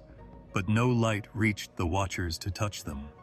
It seemed as if the heavens only permitted them to catch a glimpse of what they had lost, never to experience it again. The dim light above mocked them, a reminder that light still glowed above their chains, but it was still out of their reach.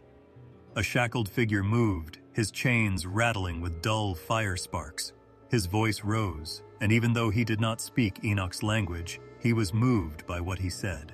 It was an appeal, a cries of remembering, asking whether forgiveness and mercy were still possible. The bound figure fell silent again, as Enoch's guide gave a gentle shake of his head. Enoch's heart ached because he saw the dimmed but not entirely gone splendor that had once covered them. Their downfall was caused by tragedy as well as rebellion.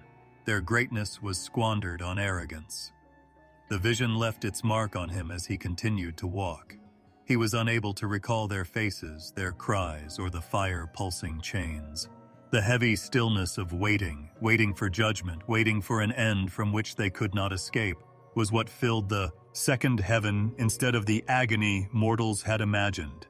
Instead of chaos, there was order, a terrible order, a binding of those who had once aspired to be free from the Creator. Finally, the angel took him to the edge of the plain, where the air became colder and the shadows deeper. Though their presence remained in his spirit, the watcher's lament diminished behind him. He was aware that their story was far from over, and that their imprisonment was merely a stopgap measure until the day when everything would be considered. As he looked upward, he saw faintly another glow far above, brighter than the pale twilight of this realm. A new current stirred in the heavy air as his guide laid a gentle hand on his shoulder. Enoch was aware that he was being guided to places he had not yet seen, past this grief. Rising from the grim plain where the watchers lay chained, Enoch felt the air lighten. The heavy burden of their silence started to lift, and even though a faint sadness still clung to him, a new presence, one that was gentler, softer, and full of an unsaid promise of beauty, pressed in.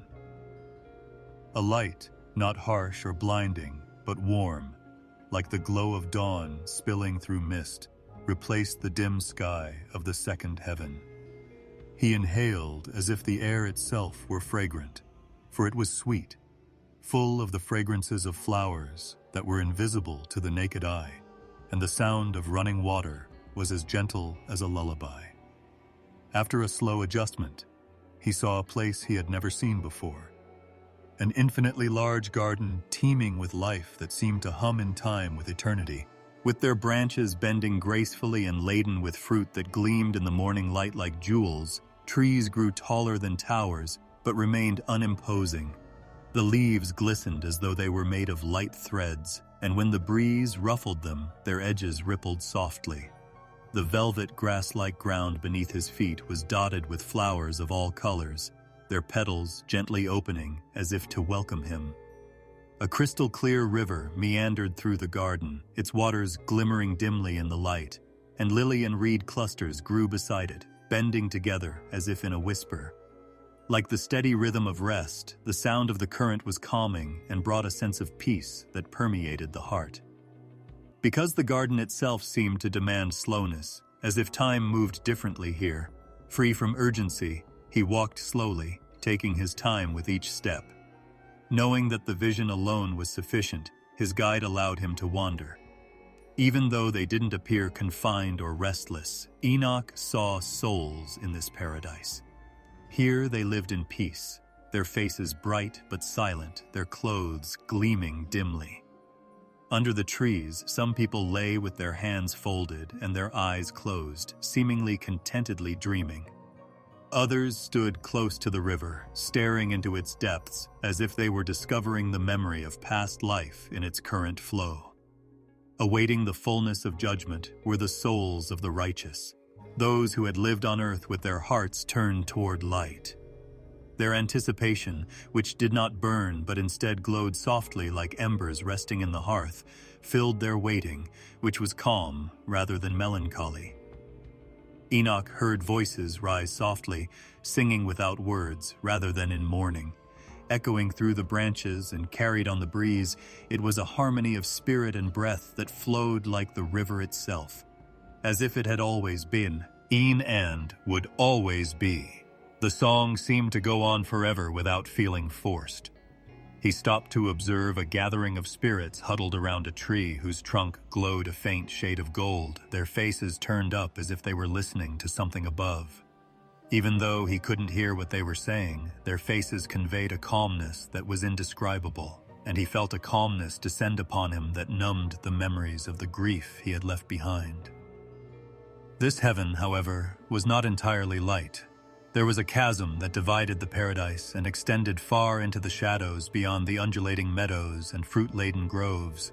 As he approached, his pace slowed and the air changed once more, losing its sweetness.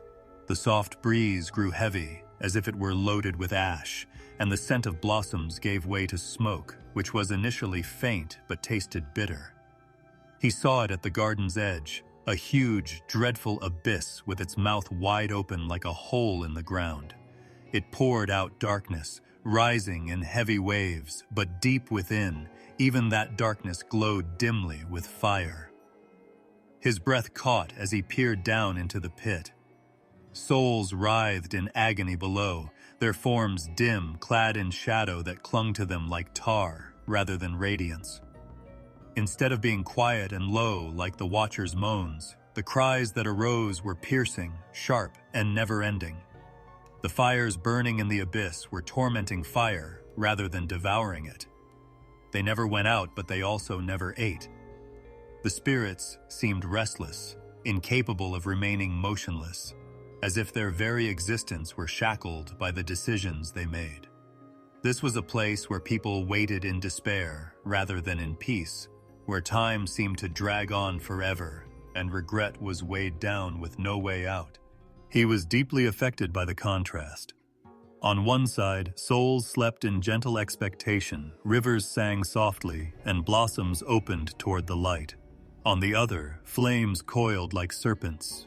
Never dying, cries rose ceaselessly, and shadows churned with torment. It seemed as though this heaven contained the memory of paradise and the imminence of judgment, placed side by side to remind everyone who entered that life's journey was both full of opportunities and risks. His guide's words flowed like water over stone as he spoke softly. He explained to Enoch that the souls in the garden were those who had lived moral lives, pursued truth, and persevered in their faith. This place served as a gift for them, a place to rest until the day when judgment would be finished and their reward would be fully given.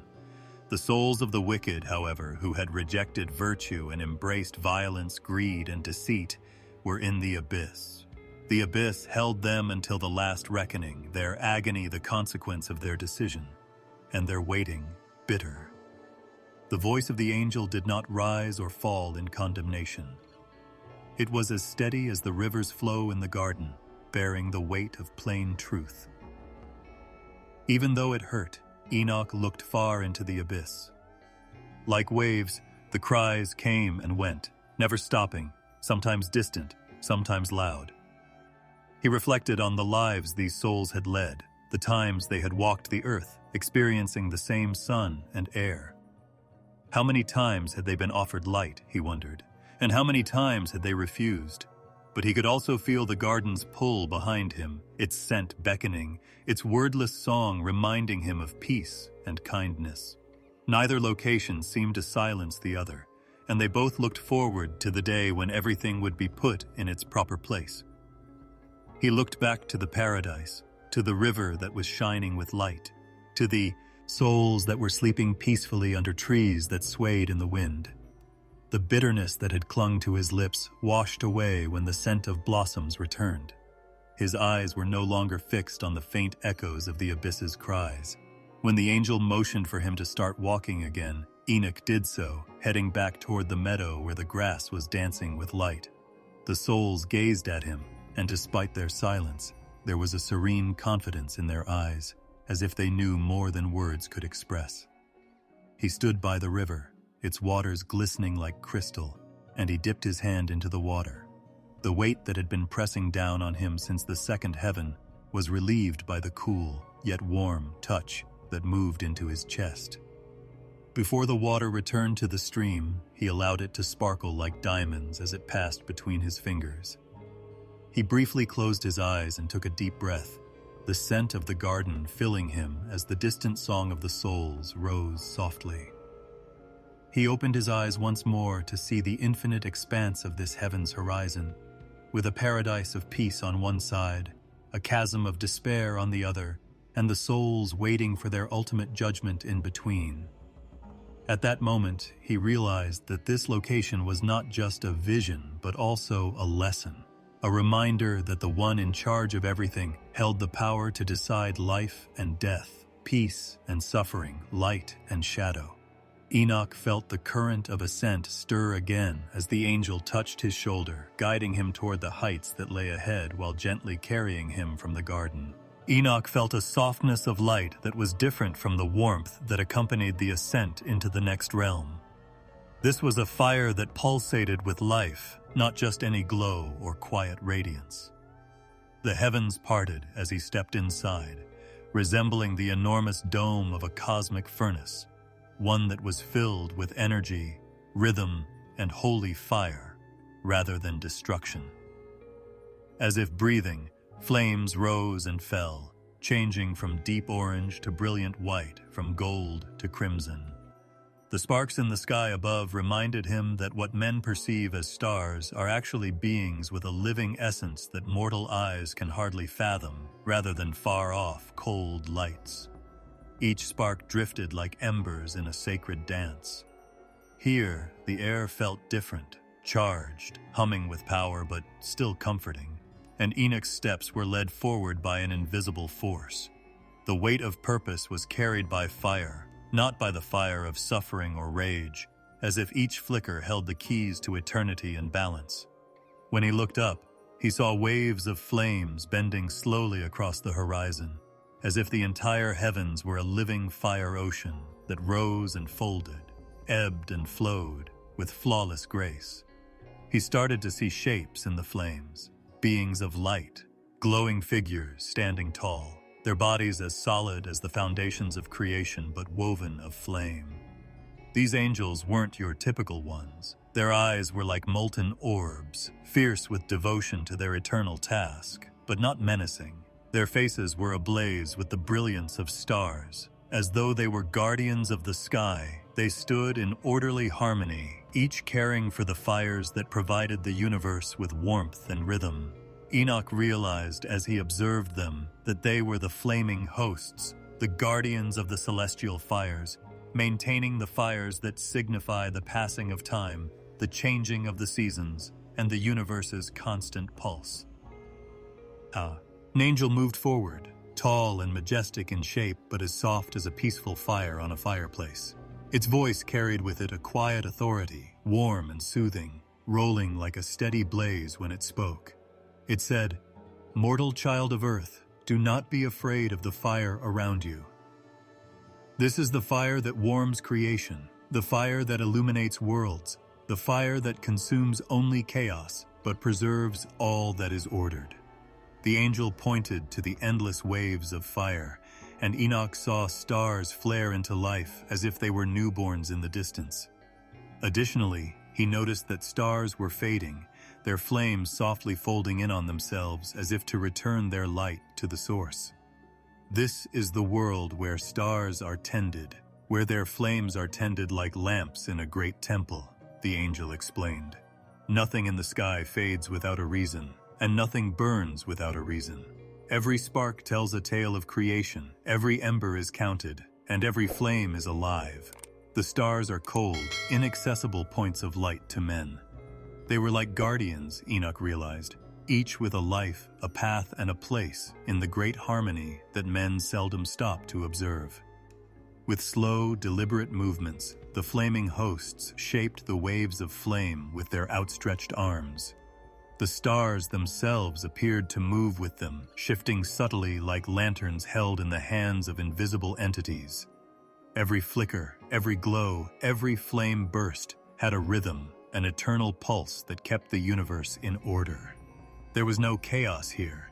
Enoch had the impression that he was hearing a cosmic song, a hymn of light and fire, too deep for words, too old for mortal tongues, yet gentle enough to soothe the soul into silence.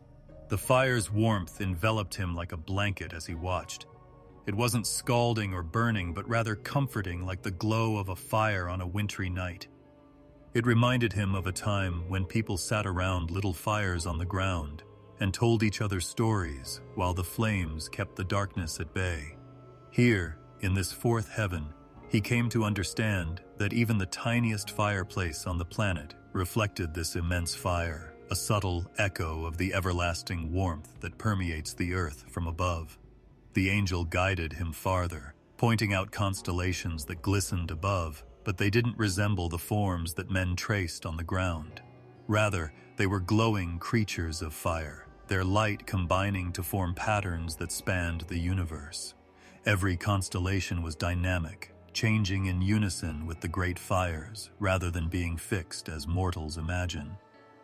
Enoch's heart slowed as he looked up, the flame's rhythm pulsing deep into his chest, as if his own spirit was synchronizing with the sky's beat. He started to see that the flames burned inward as well as outward, as if every fire were a doorway, sending and receiving energy in an endless cycle. They did more than just cast light into space. They drew light back into themselves. The angel's voice was like a gentle wind stirring embers as it whispered, "So it is with creation. What is given comes back, what is lit will go out, and what fades will come back. Fire is the protector of time and the instructor of equilibrium." Enoch reflected on the briefness of human existence, the short years that people spend on this planet, and how people hurry and fret out of fear of the end. Here, in the eternal fire, he realized that endings were actually transitions rather than endings, like flames that only change and transmit their light rather than actually dying. In the same way that a flame soothes a late-night gate observer, it soothed him. As if his own breath were a part of this immense burning, this unending warmth, he felt smaller than he had ever been, but also more connected than he could have ever imagined. Unfazed by his presence, the fiery hosts went about their work, each angel concentrated and each flame carefully tended. They moved with a timeless patience that showed no waste or hurry, just flawless focus. They preserved light for future generations by moving like stewards of eternity. As he watched them, Enoch came to the realization that even stars, which people think are indestructible, need to be loved, cared for, and given a purpose. Not even the far-off flickering light in the night sky is forgotten in creation. Thus, he remained in that fire-lit space, encased in warmth, held in light, his eyes mirroring the flaming rivers of heaven. As if to whisper to his very soul that he was not alone, and that everything in creation is contained within the same eternal glow, each flame serving as a reminder that nothing is ever lost, and each spark as a heartbeat. The steady, slow pulse of the flames sank into him. The air shifted as he ascended, out of the blazing starlight and into a space that seemed both vast and oddly quiet. The other heavens were not like this one. There was a complete stillness that pressed against the heart instead of a roaring fire, a quivering light, or rushing waters. The silence was full rather than empty, as if it were awaiting something that had not yet materialized. Here, the ground stretched wide, motionless, and smooth, and the skies appeared dimmer, soft gray veils folding over one another. But in this motionless space, he felt a multitude of presences, innumerable creatures that hovered in silent grief. The silence grew thicker as Enoch moved forward, and he started to notice them. Angels were tall and bright, but their faces were downcast and their wings folded at their sides as they stood in ranks that stretched beyond what was visible. They didn't sing or move. Their eyes appeared to be filled with longing, and their grief rather than peace was the source of their silence. They were a large gathering whose song had been engulfed by grief, a choir without a voice. As if he had entered the midst of a massive mourning, Enoch felt the weight of it pressing down on him, pressing into his chest. The silence was so total that he could hear the faint echo of his own heartbeat in his ears. Time seemed to have slowed and held its breath. Being a mortal standing among thousands of angels, each more brilliant than Enoch, but all dulled by the lack of song, made him feel insignificant. His lips hesitated, afraid that words might break the delicate silence in a way that could not be repaired, but he wanted to speak, to ask what had silenced them. Finally, one angel looked up at him. Its eyes were like deep pools reflecting a grief beyond human comprehension, and its face was fair but shadowed with sorrow. Its voice was low and quiet when it spoke, like a whisper on still air.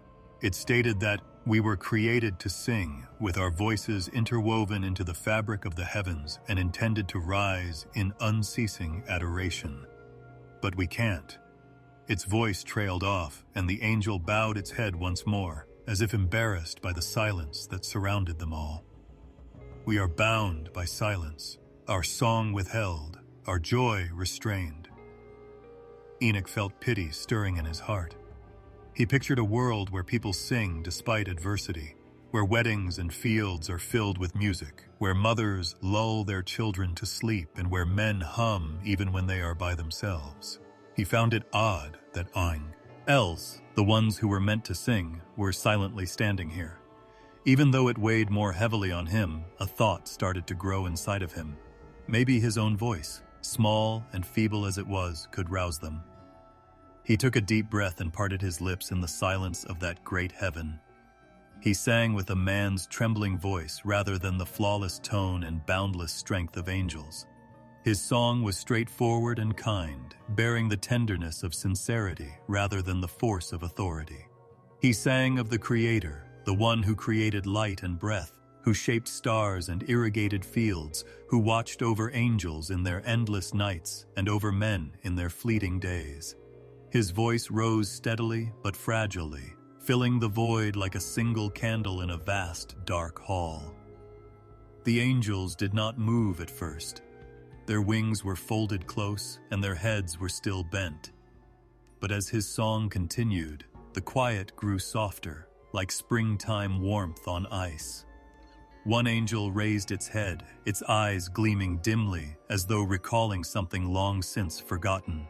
Then another stirred, and another, until the silence was trembling with anticipation instead of being heavy.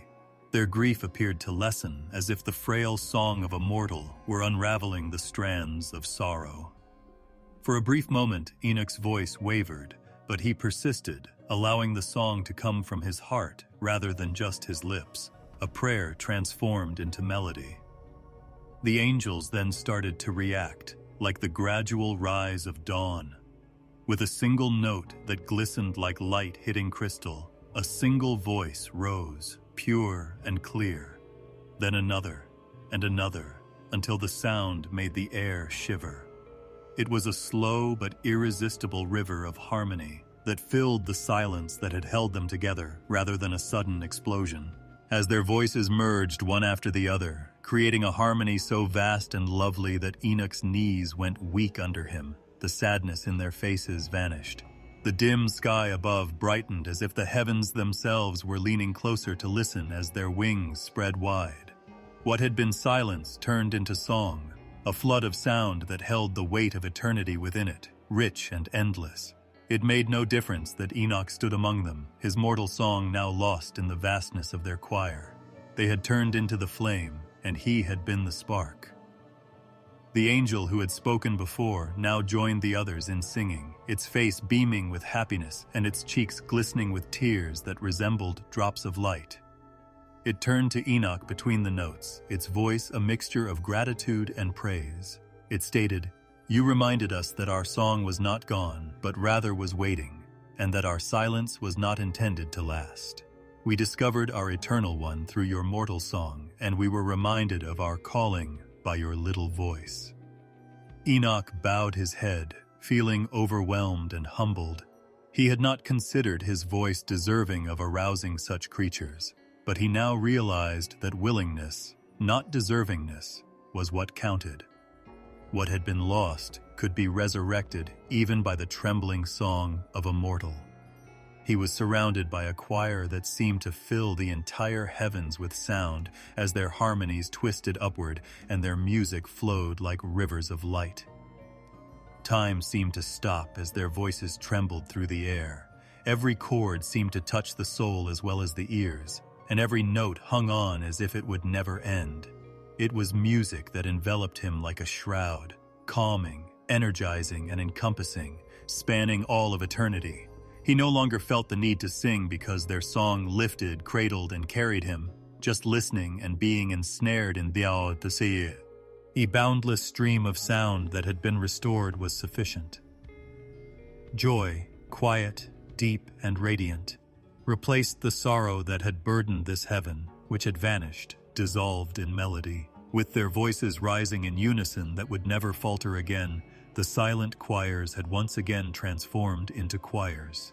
And among them, Enoch, the mortal who had ventured into their quiet, stood with his heart at peace, listening to a song that seemed to transcend time and reverberate into worlds he had not yet visited.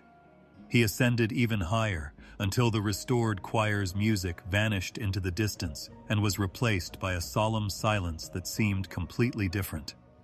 This was not the waiting hush of an unfinished place, nor was it the silence of sorrow. It was the stillness of minds in introspection, the silence of thought, as though wisdom itself muffled all sounds. Even before he saw them, Enoch had a feeling that he had entered a world that was different from the previous heavens, because the air felt heavier and more meaningful. He was standing on expansive pavements that glistened as if they were composed of light and crystal when his feet touched the sixth heaven's surface.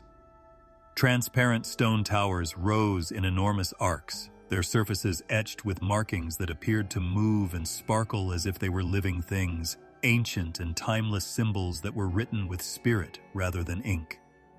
The celestial council convened here, a gathering of holy beings whose very demeanor conveyed knowledge beyond human memory. They were neither blazing like the fiery hosts, nor arranged in ranks like the silent choirs. Rather, they sat on thrones made of living light in a large circle. Each had a composed, steady face, and their eyes glowed with wisdom that seemed to pull the observer in. They didn't stand up or bow. Their contemplation was their offering, and their silence was too. Here honor. When Enoch saw what was in the middle of their circle, his breath caught. The great records of heaven rested on a pedestal that glowed softly. They were enormous tablets of light, each layered with innumerable lines of inscription rather than books or scrolls as we know them. Some were dim, as if they had aged with eternity. Others glowed brightly, as if they had been written just moments before. Nevertheless, they all appeared to be weaving a tale so vast that no one person could fully understand it. These were the records of creation, the universe's order, and the past and future. One of the holy ones looked at Enoch, and his voice echoed, not loudly, but with a clarity that cut right through the very fabric of thought. He pointed to the glowing records and said, "This is the seat of wisdom, where the mysteries of the Maker are pondered, where the design of the heavens is studied, where the balance of all things is kept. These are the creation stories, the legal foundations, and the commemoration of all stars and living beings. Here, nothing is overlooked or meaningless." Enoch took a step forward as the gleaming tablets captured his attention. He saw patterns spinning outward like moving galaxies, shapes unfolding, seeds sprouting into vast forests, rivers of fire turning into rivers of water, and the shapes of men formed by the earth's dust. Even though each vision was brief, he learned more in that one moment than he would ever be able to express. The documents revealed a purpose rather than just recounting events. Every movement, breath, and up and down was interwoven with a larger pattern. As if to gauge how much his mortal heart could take, the holy ones watched him with serene patience. Slowly, steadily, like the earth turning, another voice rose. Wisdom is not just knowledge or the ability to remember things. It is the balance between knowledge and reality. His words seemed to reverberate throughout the circle, and Enoch felt them seep into his heart. "Here we guard it, that the order of all things may remain unbroken." He saw other figures, scribes of glowing form, moving silently among the records around the thrones. With hands of fire, they touched the glowing tablets, and new inscriptions emerged. Words too big to understand, lines of light. Every movement was exact, reflecting what was happening in the stars high above or far below on Earth. Nothing was missed. Every action, every idea, and every utterance were recorded in the chronicles. The knowledge that mortal lives were recorded here, not in ink but in eternal light, made Enoch shudder. "Why are these things written?" he asked quietly, almost fearing his own voice in this solemn setting. "Doesn't the Maker already know all of that?" One of the Holy Ones replied in a straightforward manner that was neither harsh nor indulgent. "The Creator is aware, but knowledge must also be observed. Because creation is a tapestry woven before the eyes of heaven rather than a single act. These documents attest to the fairness of everything, the significance of each decision, and the unchangeable balance. They are for everyone who will see and comprehend, not just him." One tablet that was brighter than the others caught Enoch's attention. He saw images in it that unnerved him. Towers rising and falling, kingdoms trembling under the weight of their pride, and massive floods sweeping across the earth. He witnessed both violent and worshipful men raising their hands. He witnessed birth and death, war and peace, laughter and tears, all strands of an endless and immense tale. He couldn't handle the vision for long, so he turned his face away. But even as he turned, he sensed the wisdom of this place slowly and steadily seeping into him, much like water filling a vessel. He understood Teoseten, that while wisdom knew the limit of what a heart could withstand, knowledge could overwhelm. These holy ones were not hurried or coerced. As stewards of an eternal truth, they merely watched and waited. One of them leaned forward a little and spoke in a softer tone, almost like a teacher whispering to a child. "You are right to question the significance of what you observe. However, keep in mind that the design is not yet complete. What appears damaged will be fixed, and what appears lost will be located. Wisdom considers the whole in addition to the present." Enoch lowered his head in humility. The calm certainty that everything had its place was even more enduring than the fiery glory and never-ending song that characterized the sixth heaven. He sensed the calm power of order here, the certainty that nothing was thrown away and that every thread had a purpose. The Holy Ones kept thinking, their gazes fixed on the documents, and Enoch stood with them, feeling that he too was being inscribed in the narrative. The tablet's luminosity changed once more, and for a brief instant he had the impression that the exact route of his trip, the climb through the sky, had already been written on them before he had even set foot on them. And despite his inability to fully comprehend, he was filled with quiet reverence rather than fear, because he knew he was standing at the center of meaning itself in the company of the Holy One's wisdom. Beyond the silent circle of wisdom and the glistening records that glowed with the weight of eternity, the ascent carried him even higher. As he rose, the air became thinner, not in the sense of earthly mountains, but rather in a way that seemed to wipe out all distractions and trivial thoughts until only a consciousness of the sacred remained.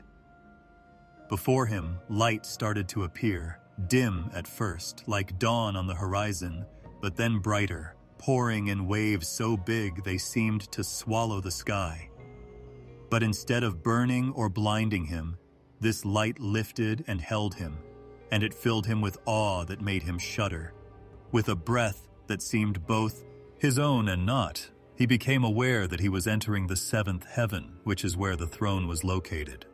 This was not the solemn hush of the Council of Wisdom, nor was it the silence of the mournful choirs. This quiet was alive. It was the silence that precedes songs too powerful to be sung and words too great to be spoken. Enoch felt as though every breath was magnified, but he was also completely engrossed in the vastness all around him. Even though he felt tiny, so tiny that he might disappear into nothingness, he was supported as if he were held up by invisible hands. Then he noticed it.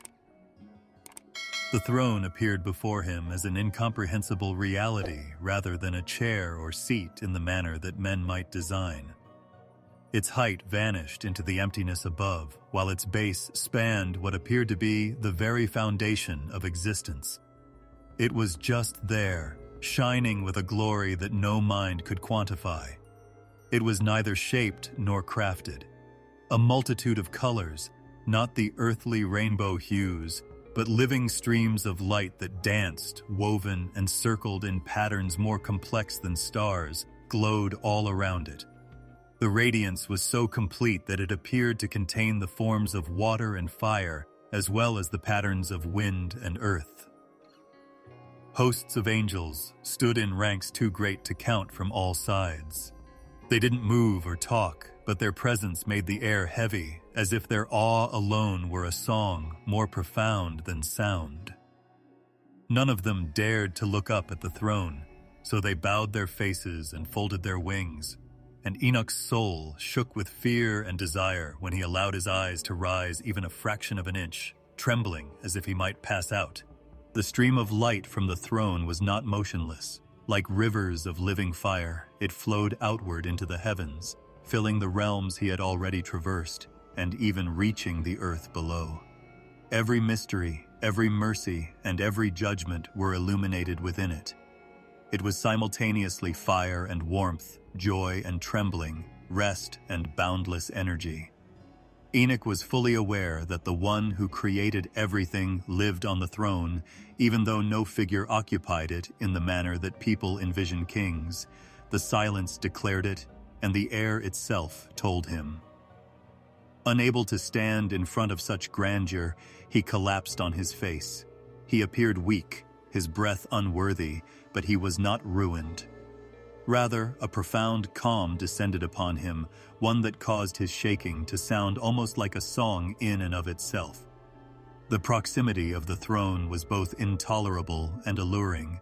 He experienced the sensation of both being remade stronger than before and vanishing into nothingness. Enoch felt, not heard, a presence stirring in the quiet. It was a knowing that filled the marrow of his bones rather than a voice that was carried on air. They saw him. He was well known. In front of the throne, all of his thoughts, anxieties, and desires were exposed. He knew there was no need for words, but he dared not form them. Already, his entire being was speaking, all of it. His flight through the heavens, his wonder at the tablets of wisdom, his wonder at the silent choirs, and his awe at the fiery hosts was collected and presented without his effort. Then he realized for the first time what was around the actual throne. Its base was surrounded by wheels of light, huge and blazing. Every wheel revolved inside another, and inside them were eyes that burned like suns, unblinking and eternal. Strange creatures, faces of lion, ox, eagle, and man with wings covering them, and voices rumbling like thunder, but without a sound he could measure, stood close by. Their every move announced the holiness that pervaded this space, and they did not divert attention from the throne, but rather emphasized its wonder. Enoch yearned to raise his gaze, to lift his eyes completely. But every time he tried, his own inadequacy weighed him down like a burden. However, he experienced an even greater act of mercy in that same moment. He was not expelled. Rather, despite his frailty, he was kept there and allowed to witness something that no human had ever seen. It calmed him like a lullaby whispered by eternity, but the awe was nearly intolerable. Enoch thought he might melt into the light as it became brighter. The angelic ranks remained motionless, but he could feel their devotion growing stronger with each breath. They lived for this vision, this unending adoration before the throne, rather than for themselves. At that moment, he understood that their silence was fullness rather than emptiness, an endless awe that words could never capture. There was an eternity in that silence. Time didn't really matter here. Moments or maybe ages passed. Each heartbeat felt like a single instant and 1,000 years at the same time. Enoch's personal anxieties also appeared to disappear in that timeless quality. In contrast to this glory, the weight of the earth, human corruption, and the uncertainty of his journey all seemed insignificant. He had arrived at the highest point of his climb, where even creation bowed in awe. The throne was still there, vast and inexplicable, a mystery that was both unfathomable and closer than air. The person sitting on it didn't have to say anything because his presence was more powerful than words. Enoch could only lie motionless, torn between fear and tranquility, between the need to escape and the desire to stay forever. He knew that the rivers of light would never stop flowing outward. They extended into the depths of the earth, into the worlds he had traveled through, and even into people's hearts. Since everything was under the throne's radiance, nothing escaped their touch. Enoch stayed there with his eyes closed because the light inside of him was now too strong to see with the naked eye. Captured in the mystery of holiness itself, he drifted as if in a dream, but with a sharper mind than when awake. Though he could no longer see, he knew that the throne stood motionless before him, eternal, unshaken, and waiting in majesty beyond words as the silence closed in on him like a gentle hand. When Enoch finally had the courage to look up again, he saw that the light of the throne had reached out in yet another form, and the silence that surrounded him hung like a veil, heavy with radiance. Within the radiance, shapes appeared, not angels nor flaming beings circling with flame-eyed eyes, but enormous tablets that were bright and unyielding, as if they were carved from the very breath of eternity. Instead of hanging on walls or resting on pedestals, they swam in the living air, their surfaces glowing with letters that moved and shimmered like streams of stars and rivers of fire. Enoch immediately sensed their immense weight, not the weight of stone, but the weight of fate, as if the words written on them held the weight of the entire world. The books of eternal prophecy were these. He got closer, but every step felt like he was entering more complicated mysteries than he could handle. The letters appeared to be living things, voices, motions, and real-life truths rather than static symbols made by men scratching on clay. As he looked, they moved around, forming visions, revealing mysteries, and narrating tales that were older than the earth but still unfinished. Sometimes they pulsed wine, the gentleness like the glow of embers, and other times they glowed like fire, stern and devouring. He became aware that he was seeing the unfolding of everything that was, everything that had been, and everything that was still to come, as their light created patterns on his face. Kingdoms rose and fell in the first visions. Empires spread their banners across the earth. Towers rose to the sky, and armies marched in thunderous ranks, their voices raised with songs of conquest and their faces proud. But every rise was followed by a fall. Once solid walls began to crack and crumble, and rulers who believed they would last forever were overthrown and forgotten. Silently, Enoch observed as each generation arose like morning mist before vanishing in the day's heat. He observed that no earthly crown or throne of men persisted past its allotted period. Since these tablets were the gauge of the ages, everything moved in accordance with the words written on them. Then the tablets moved, exposing judgments as well as kingdoms. Cities shook, rivers darkened, and the arrogant were dispersed. Firestorms and floods tore through landscapes, devouring the good and the bad until nothing was left. A child born into poverty who would become great, a people who were protected despite being surrounded by enemies, and a voice raised in the wilderness, proclaiming hope, were among the glimpses of mercy that Enoch saw amid these visions of wrath. Mercy and judgment, wrath and rebirth, were intertwined in ways too great for him to unravel. He was aware, however, that they were not arbitrary. Each had a purpose and developed in accordance with the text. His gaze was drawn to a different area of the tablets, where the visions extended even farther, past the boundaries of time he could understand. He witnessed dark times when people's hearts would grow cold, when violence would envelop the planet like a shroud, and when lies would be exchanged for the truth. Once again, giants and tyrants, their shadows looming, strode across the ground, stoking corruption and taking pleasure in brutality. But he also witnessed days when the earth itself would groan with labor pains, when the stars would fall from their places, and when the heavens would be shaken. These were the end of days, not just any days. The pictures came too quickly for him to keep track of. Instead of the throne of glory he had just seen, he saw a throne prepared for the reckoning of nations. Every action of every soul was recorded in the books that were opened. Nothing was overlooked, and no secret was kept a secret. He saw men's faces flash before him, their eyes wide as their lives were weighed on the scales. The tablets demonstrated that no one was exempt from this measure, and Enoch shuddered as some were raised into the light and others into the shadow. Then he saw a vision that was different from the others. In the middle of the tablets, a figure glowed, radiant but modest, powerful but dressed in gentleness. People gathered around him, drawn not by fear, but by a love that seemed to be more radiant than the sun. He was surrounded by the letters of the tablets, which promised him peace, an endless kingdom, justice that flowed like rivers, and mercy that covered him like morning dew. Even though Enoch could not repeat his name on the tablets, he knew deep down that this one was crucial to the course of events and the turning point in history. As more visions came to him, Enoch's spirit trembled. He witnessed unimagined inventions, unwarranted wars, and dangerously long lines of knowledge. He saw towers that reached the clouds, cities of glass, and proud men who had forgotten their creator.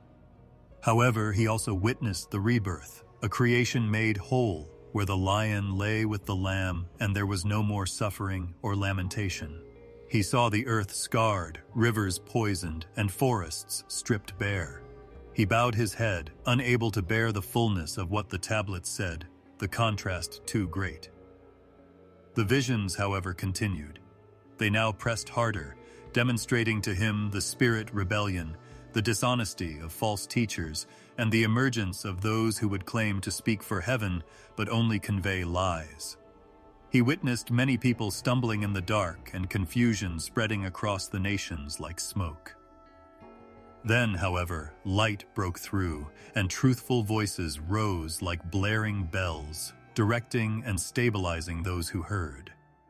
The tablets spoke of hope, a hope that would endure even in the darkest of times. Enoch saw the final judgment as the letters shifted and shimmered once more. The earth trembled, the heavens opened, and fire poured forth like rivers, not haphazardly, but precisely, cleaning what was corrupt and reviving what was broken. The righteous judge emerged, encircled by an unnumbered host, and the thrones were set. Because their time had come to an end, the proud cried out but received no pity, and the wicked ran away but found no safety. However, those who had followed their faith stood in harmony, their faces radiant and their tears wiped away. Gathered like a harvest, they were complete and valuable. Enoch had lost his strength. Trembling, he collapsed to his knees, pressing his face against the light floor. He became aware that he had been given a glimpse of the eternal plan that had been written before the world's foundations, the hidden script of history. These tablets did more than just peace, predict. They ruled, they mandated, they stated what had to be. The fate of nations, the fate of souls, and the very rise and fall of ages were all intertwined. Nevertheless, a peculiar calmness pervaded him despite his shaking. He saw that the tablets always ended with renewal, despite all the darkness, judgments, falls, and endings. Restoration, not destruction, was the ultimate word. Mercy followed wrath, and a greater kingdom emerged even when kingdoms fell. Instead of chaos, the story of the ages was one of design, molded by invisible hands that were full of justice and love. The letters glowed warmly, as if they knew he was there, and he raised his eyes again. They reminded him that what he witnessed was not just for him, but for all generations, as if they were whispering to him in spirit rather than sound.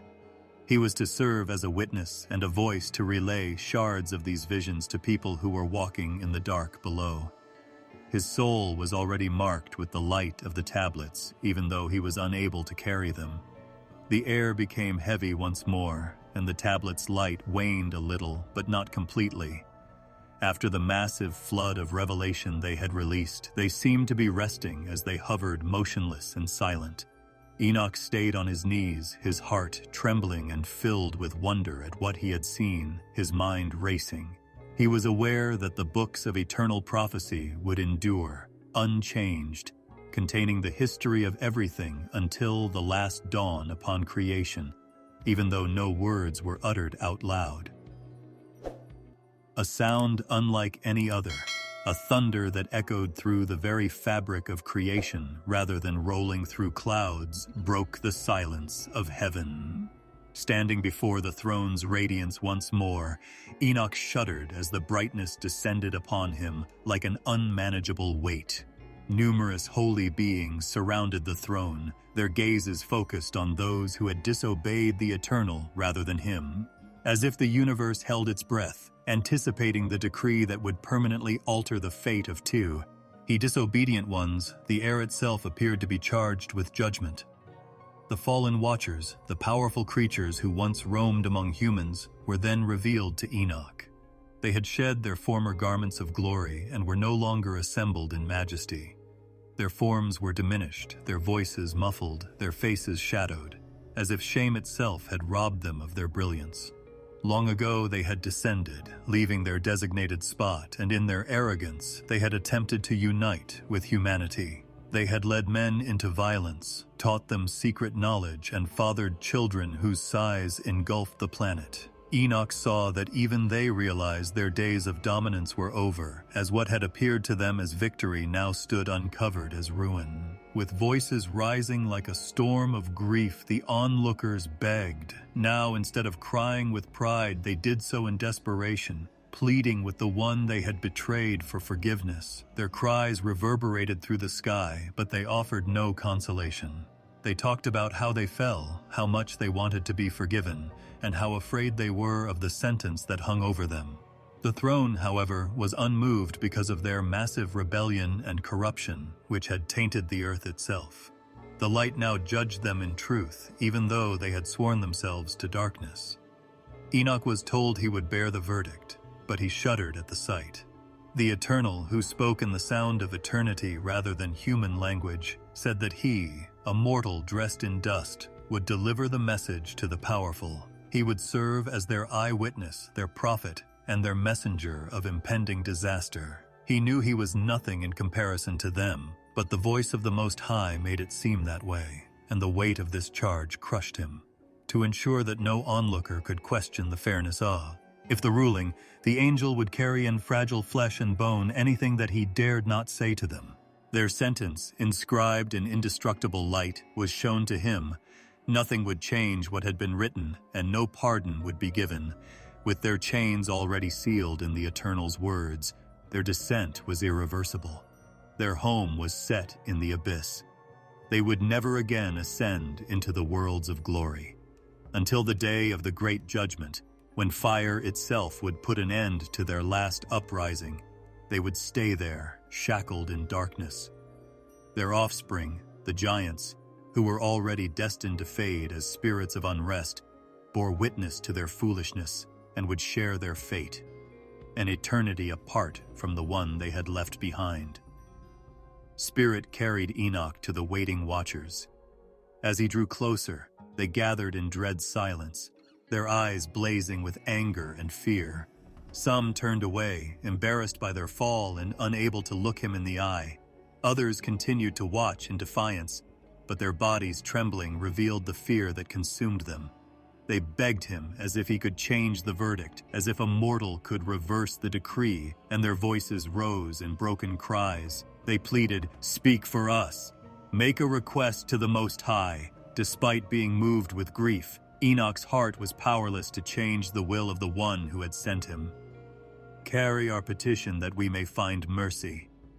His words would not comfort but condemn, and he was their messenger rather than their advocate. His voice was not his own, but it was trembling and full of the Eternal's authority. He said their petitions and prayers would go unanswered. Their actions were weighed and found to be lacking, and their time was over. Once clad in opulence and designated as men's protectors, they betrayed their position and attempted to elevate themselves through corruption. They lost their home as a result, and the sky was cleared of their names. Their cries were to be muffled until the day when everything would be judged by the last fire, and they were to be bound and cast into the deep. His words shook the onlookers, as if every word were a chain around their limbs. Their agony deepened, and their cries became louder, but the sentence remained as unalterable as the stars. Others raged in vain, their voices crashing against the walls of justice like waves against rock, while others collapsed to the ground, their faces pressed to the dust. They had once thought of themselves as superior to people and above criticism, but now they were condemned by the testimony of a dust-clothed man. Enoch witnessed them being carried away, bound by invisible forces, and pulled toward the abyss that was designated for them. Beneath him, the ground parted in visions, exposing depths so great that no light could penetrate. They were bound by serpentine chains of fire that pulled them into dark abysses. Their cries resounded as they disappeared into the night, their dominion overthrown, their power shattered. There was no question that their fate was set in stone when the heavens above closed, as if to seal the sentence. However, Enoch felt the burden of his burden in the quiet that ensued. He had stood between heaven and the fallen, spoken words that no man was supposed to hear, and walked where mortals did not. He was troubled by the image of their cries, their anguish imprinted in his mind. He could not help but feel the sorrow of beings who had once shone with glory but chose ruin, even though he knew their sentence was just. He understood that their fall served as a warning and their judgment as a testimony, and that it was for everyone who would turn away from the eternal, not just them. He was raised again and carried back into the world of light where the throne glowed forever. Praising the justice of the Most High, the Holy Ones sang once more, their voices resembling streams of crystal and rivers of fire. Their song, which declared that truth never faded and righteousness was unwavering, filled the heavens. Overwhelmed by the holiness all around him, Enoch bowed low, his spirit weighed down by the task but uplifted by the one who had sent him. The echo of judgment still blazed inside him, but the vision gradually dimmed. He had spoken the decree, delivered the message, and watched the watchers' trial. Their end was predetermined, their cries unheard, and their fate sealed. Even though the heavens were silent again, he knew that the story was far from over because the judgment he had seen was only a preview of what would happen when all of creation would stand before the throne, and the shadows they had cast upon the earth would still be present. As Enoch returned to his home among men, the days of visions and trips through the heavens weighed heavily on his heart. His eyes searched for his family's faces, but the face of Methuselah was the one that gleamed brightest in his soul, even though his spirit still bore the weight of heavenly fire. This was his son, the offspring of his strength, the one who had accompanied him over the years, the one who had matured from boyhood into manhood under his tutelage. Enoch felt a father's urge to leave words that would outlive his breath as he realized his time was running out. His son must bear the weight of his wisdom as well as its hope for the days ahead, since what he had witnessed was not just for himself. Under the still sky, where the stars hung over them like watchful eyes, he summoned Methuselah to sit with him.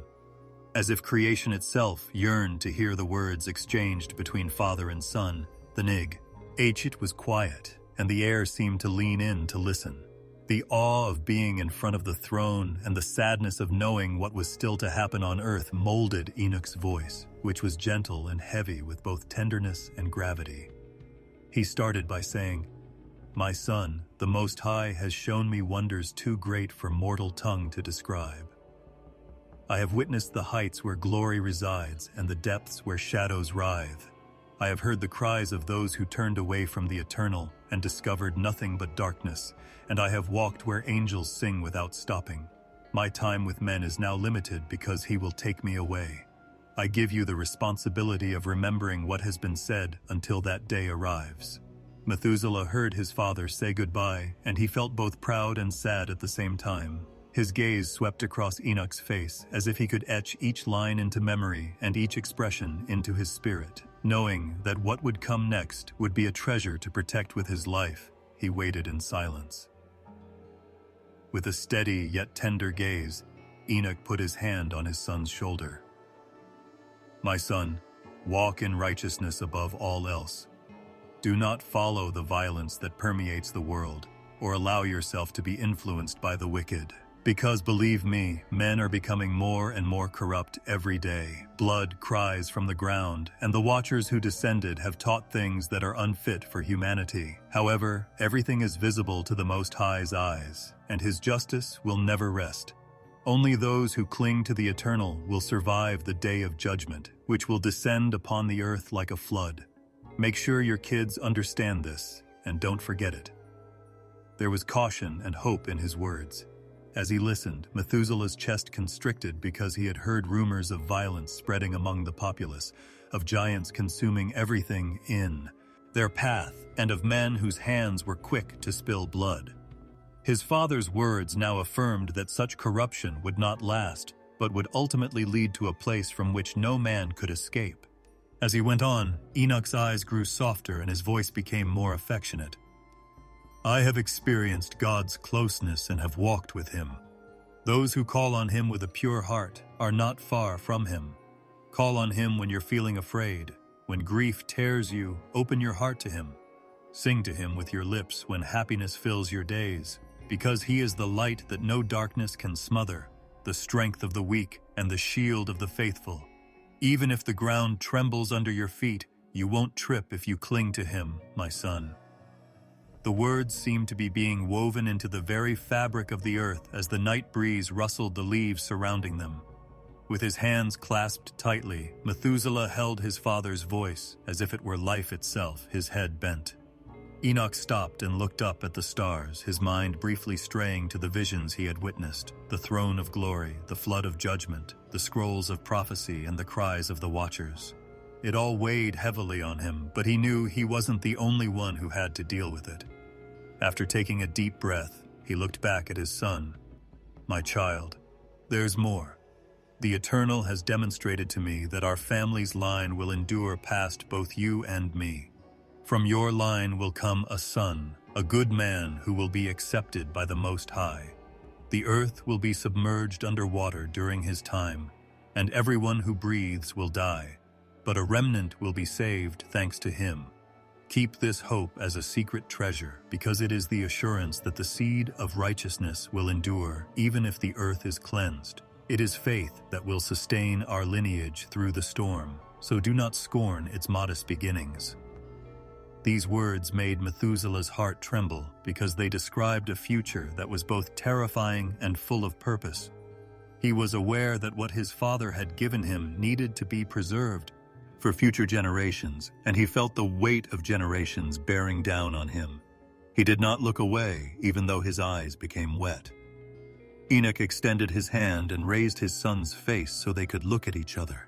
He had the fire of a prophet and the tenderness of a father in his eyes. "Remember, my son, that a man is preserved by his fear of the Eternal, not by his wealth of hand or strength of arm. When the wicked prosper, don't be envious of them, because their time is like grass that dries out in the sun. Seek wisdom, because it is a tree of life for those who embrace it. Be humble, for the arrogant are humbled. Love peace, because those who are violent will be driven out. Above all, love the truth, because it is the Eternal's seal on the heart."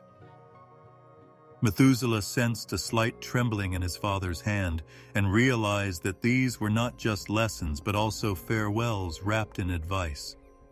"Father, will I see you again when the Eternal takes you away?" he said in a softly broken voice. A gentle smile spread across Enoch's face. "My son, don't consider my absence a loss. I will be one who enters the presence of the living one, not like the dead who lie in the ground. My life is not coming to an end, but my days on this planet are, and you will see me once more in the radiance of his glory on the great day when everything has been restored. Until then, Let my words be your constant companion, and your strength come from the memories of our time spent together." There was a heavy but peaceful silence that followed. As if creation itself celebrated the father-son moment, the earth below seemed quieter, and the stars above seemed brighter. Despite being an adult, Methuselah rested as if he were still a child by leaning into his father. That embrace's warmth seeped into his spirit, and even though he knew that loss was imminent, he also knew that the words would burn brightly in his heart, guiding him through both good and bad times. When the Eternal called, Enoch's gaze stayed on his son, taking in the scene as if he would carry it with him. Even though he would be leaving his family behind, he knew that God's hand would not abandon them, so his heart ached with both joy and sorrow. His voice came back slowly, a whisper like the rustle of leaves in the night, one last time.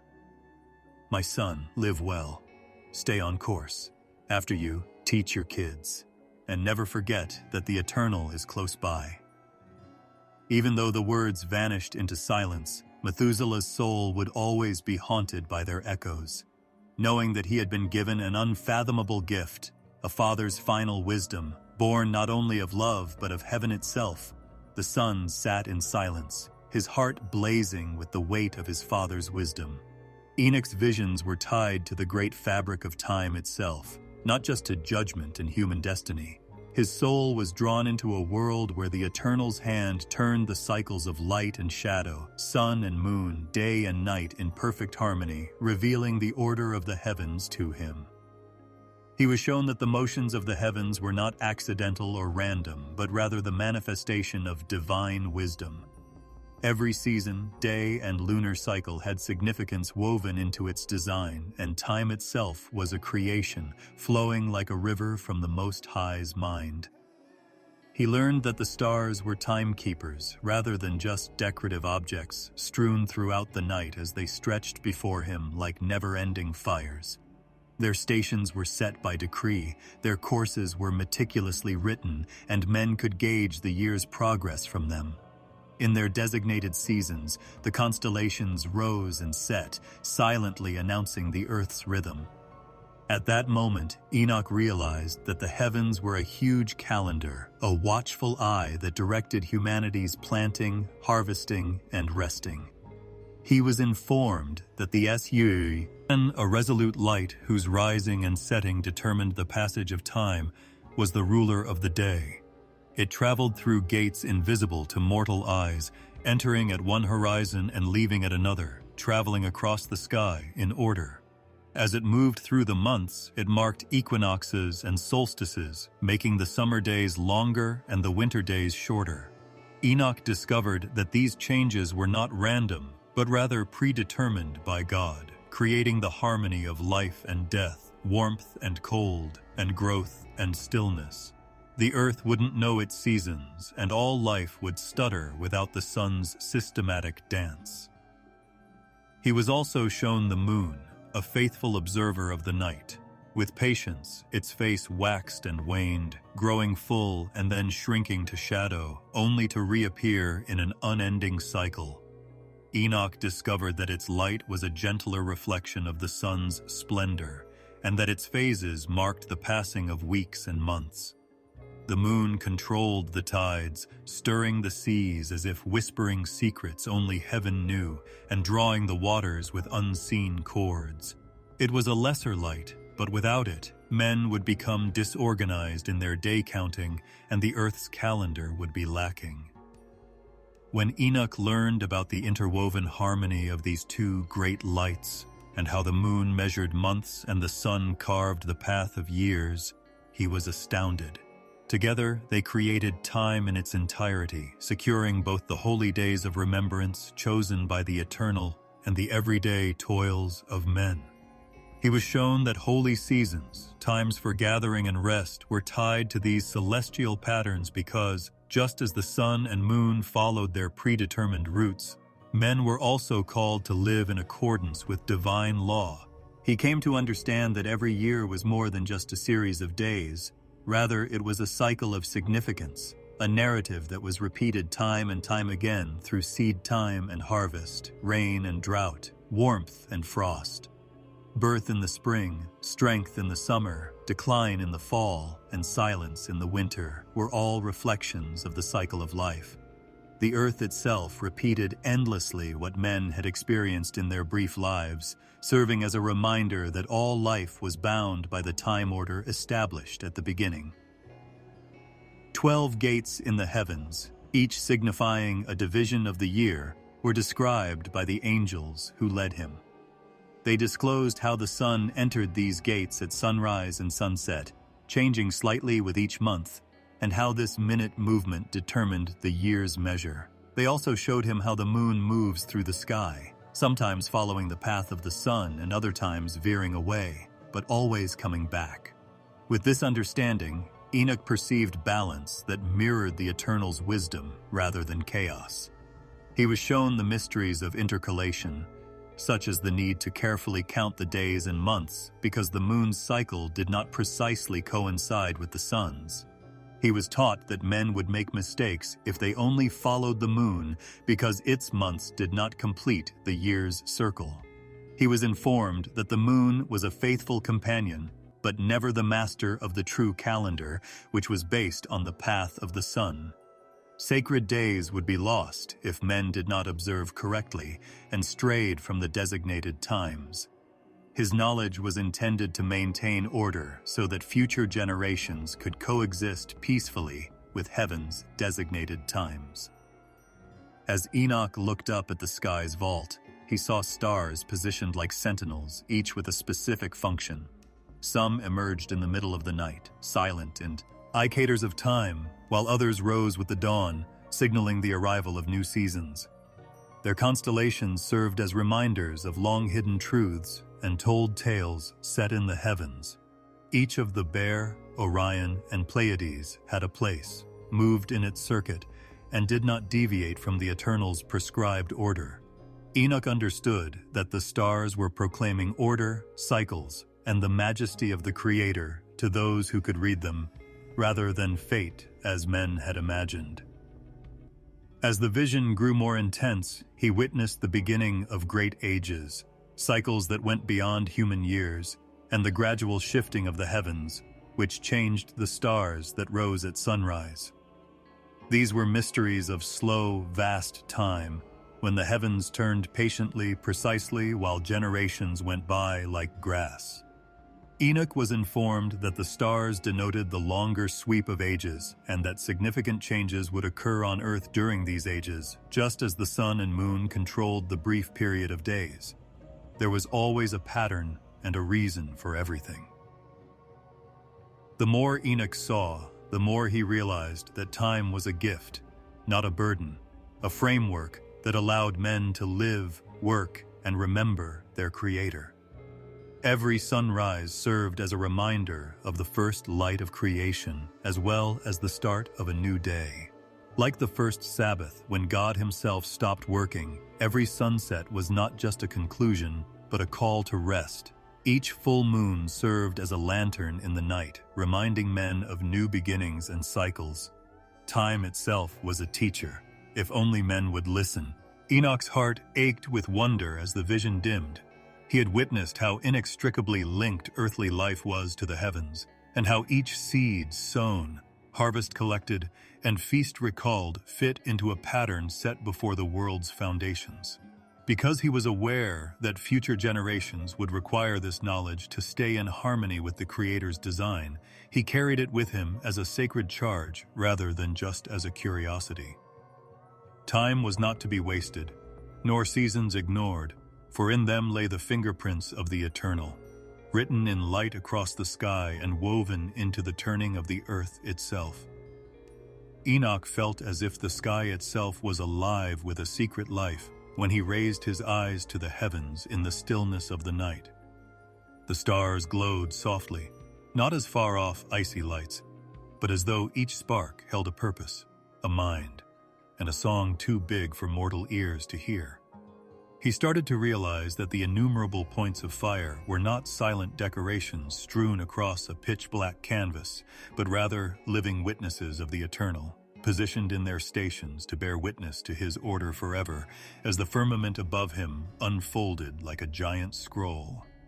Every shimmer appeared to observe, and every slow motion served as a reminder that the universe was full of beauty, memory, and spirit. The stars did more than burn. They observed, they remembered, they declared. As his spirit was lifted higher, the dream grew more intense, and the night sky itself appeared to get closer. What had seemed like an infinite distance now felt personal, like a veil that was just out of reach. He heard a low hum, like the vibration of strings stretched across the infinite, that he could not describe, but that nevertheless filled his heart with meaning. The many stars came together to form a single harmony that flowed like waves across an infinite sea of light, rather than being chaotic. He realized that this was their language, their soul's music, a chorus giving thanks to the one who had guided them. Even though each star was a separate flame, taken as a whole, they created a choir of luminous testimony that stood the test of time without fail. It was revealed to Enoch that the stars had consciousness. Having witnessed the moment when light was first spoken into existence, they carried the memory of creation itself. That command was still echoed in their flames, and each flicker served as a reminder of the force that gave birth to them. They were living messengers who bore the sorrow of seeing humanity descend into corruption as well as the joy of creation. Even though they shone steadily, they also watched the history of the planet, bearing witness to every era, every upswing and downswing, and every secret that people kept hidden. They testified not with words, but with unwavering brightness, announcing the transient nature of earthly power as well as the faithfulness of the eternal. As he looked farther into their enigma, the stars started to take on the appearance of beings clad in glowing fire, each with a face full of silent wisdom. Their forms were vast and incomprehensible, but they were spirits clad in brilliance rather than lifeless spheres. Others moved quickly, darting across the space like messengers on missions invisible to the naked eye, while others stood motionless, as if guarding the gates of heaven. Enoch believed that obedience itself was their language of devotion because their paths were purposeful and they never deviated from the instructions given to them. In contrast to men, they were happy to complete the task for which they had been created rather than resisting or rebelling. The line between dream and waking was blurred as the night sky opened up to him. The constellations came to life, their forms reflecting deeper truths rather than just men's fantasies. The bear circled the pole indefinitely, the scales maintained their balance, the hunter raised his bow, and they all appeared to be alive, not just pictures, but glowing beings announcing order in the middle of the vast. The seasons were marked, sailors were guided, and the rhythms of time were whispered to those who looked up at the stars in awe as they moved purposefully across the heavens. Every constellation was like a word in a sentence too long for man to read in a lifetime, and Enoch realized that their very existence was a continuous testimony.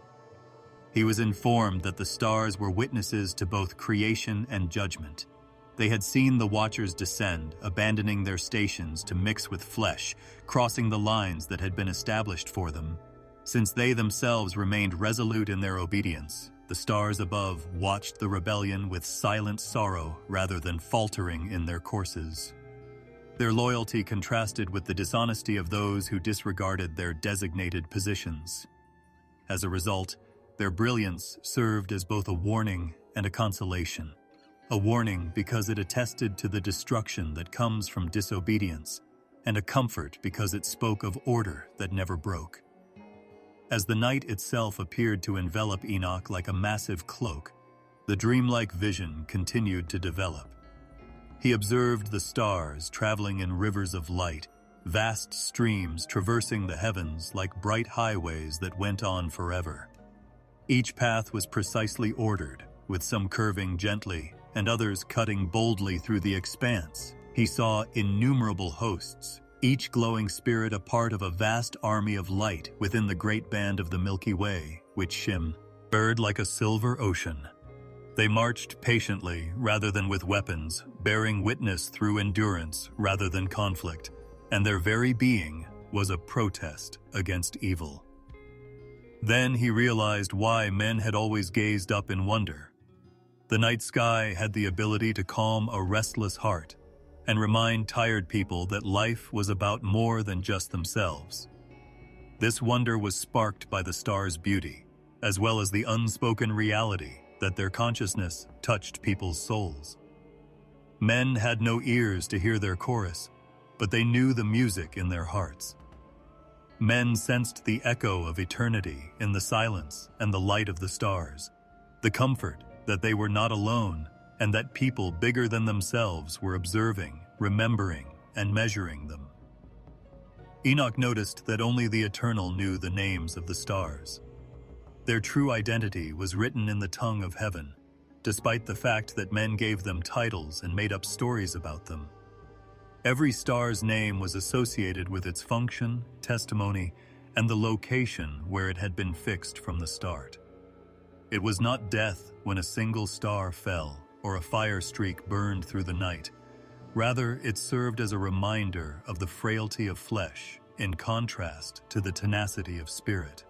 The stars themselves were servants, waiting for the day when the Eternal would roll up the heavens like a scroll, but they would outlive empires, kings, and nations. They remained faithful and silent until that day, testifying with each glimmer of light. Enoch had the impression that he was floating among them as the vision softened and became more surreal. Like a traveler traversing enormous cities of light, he went through clusters of stars. Every star appeared to bow in its brilliance, not to him, but to the one who sent him.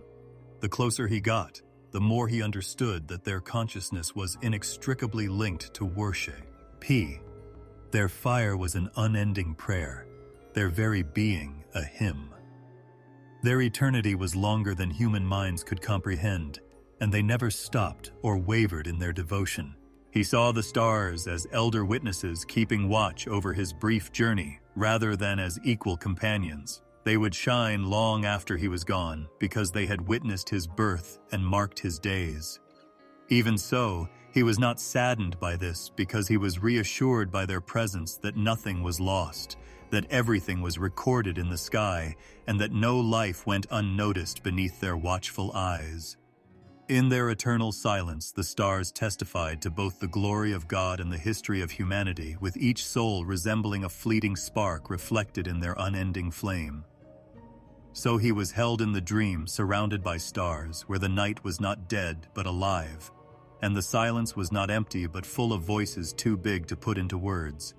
He could feel the sky itself breathing, a vast living canopy, and he realized clearly that to look up at night was to see living witnesses, obedient servants of the Eternal, shining eternally as reminders of light in a world of darkness. Enoch was transported beyond his own generation by the vision, which revealed the shadow of what lay ahead by pulling back the curtain of time. In the silence of his dream, he saw the world as it would be during Noah's time, when human rebellion and watcher corruption would spread like a poison across the entire planet. The very air was heavy, as if the weight of defilement were causing creation to groan. The harmony between heaven and earth shook under the weight of human violence, and what had once been pure was now tainted, and what had once been orderly was now in chaos. He witnessed men's sons abandoning the morals of their forefathers, turning to lawlessness and greed, and forgetting the wisdom of their forefathers. Their violence filled the earth with cries that reached the very throne of the Eternal, and their hearts burned not with love, but with a hunger for dominion over one another, power and lust. Tall and powerful, their bodies resembling the shadows of the heavens but still bound by flesh, the sons of the fallen walked among them. Famine followed their unrestrained consumption, depriving the planet of its abundance. Men shuddered in their presence, paying homage, bowing in terror, but even this acquiescence did not quench their hunger. Enoch witnessed cities constructed on cruelty, fields left in ruins, and waters tainted. After being born into a forbidden union, the giants lacked empathy and self-control and were only driven by hunger and a desire for blood.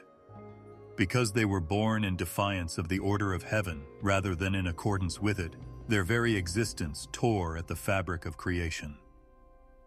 Noah's world was characterized by this lawlessness, and Enoch understood that such corruption could not continue indefinitely without repercussions. He was informed that Noah would emerge from this gloom as a man who was unique and lived in subdued opposition to the corruption all around him. In contrast to his generation, he had a pure heart and walked steadily in obedience. His righteousness did not, however, spare him from grief because he had to bear the burden of witnessing his family, neighbors, and land engulfed by evil. Even as he worked on a ship whose purpose no one around him understood, his days were characterized by warning, a voice calling out against the flood of sin.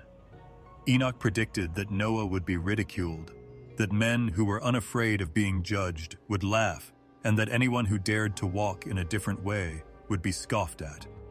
However, he was blessed by the Eternal, and the scroll of deliverance bore his name.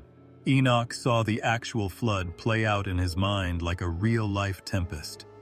As if the sky itself had broken apart, the heavens parted and water poured. The earth shook as the seas engulfed its foundations, and the fountains of the deep erupted, roaring like lions freed from their cages. Men's screams rose, blending with thunder, waves, and mountain breaking, until the sound was one deafening voice. Every breath of life that was not contained in the ark was silenced, and Enoch felt the anguish of creation itself as it was cleansed. He witnessed towers collapsing, families being carried away, and men's pride being instantly destroyed. However, a single vessel, shaped by obedience and directed by the Eternal's hand, rather than the stars or winds, floated amidst the storm. In the midst of judgment, the ark floated across the seas like a cradle of hope, carrying the seed of a fresh start. Noah's time was envisioned not just for the past, but also for the future. Enoch was shown that corruption was not limited to a single generation and that what had been would return. Future generations of men would replicate Noah's world's sins in new ways as they sought power without restraint, knowledge without wisdom, and pleasure without limits. The emergence of conceit, the disregard for religious principles, and the desire for sensual pleasures were all trends that persisted over time and woven themselves into the fabric of every waning era. Enoch saw that in the end times, people would once more reject morality, mock judgmental warnings, and construct their arrogant towers while disregarding the lessons found in water. He continued to be carried by the dream into glimpses of a future that was uncannily similar to the past. He saw a world full of man-made wonders, with lights brighter than the stars and cities rising higher than mountains. But underneath it all was the same corruptio. And men would brag about their intelligence, but out of envy and greed they would turn against one another. Their hands would be dripping with innocent blood, and they would create destructive weapons that would surpass the floodwaters. As though creation itself yearned for purification once more, the earth moaned beneath their excess, with forests bare, seas contaminated, and skies overcast. Similar to Noah's time, men loved themselves more than the Eternal, pleasure more than truth, and violence more than peace. So the corruption was not just in the land, but also in the heart. Enoch realized that time itself was a river that flowed in patterns, repeating what had already been written, and that the stars above were witnesses to this cycle. The spirit of rebellion would reappear, dressed in different forms but bearing the same defiance, just as the giants had walked on the earth during Noah's time.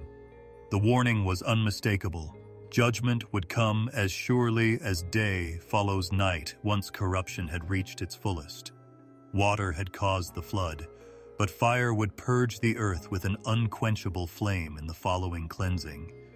Even so, there was still mercy because, just as Noah was spared, so too would a remnant.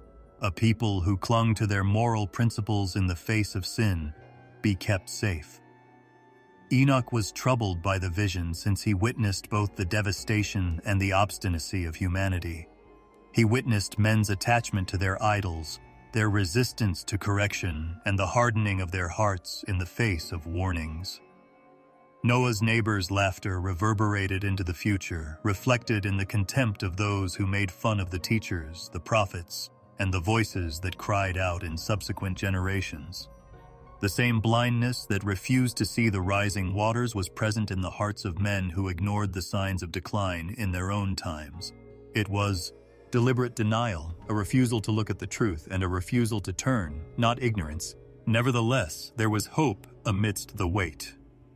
Enoch's vision was still illuminated by the picture of Noah constructing the ark while heaven watched. Even though it was hated, one man's labor held the potential for rebirth. Life was saved by obedience, not by the size of the vessel.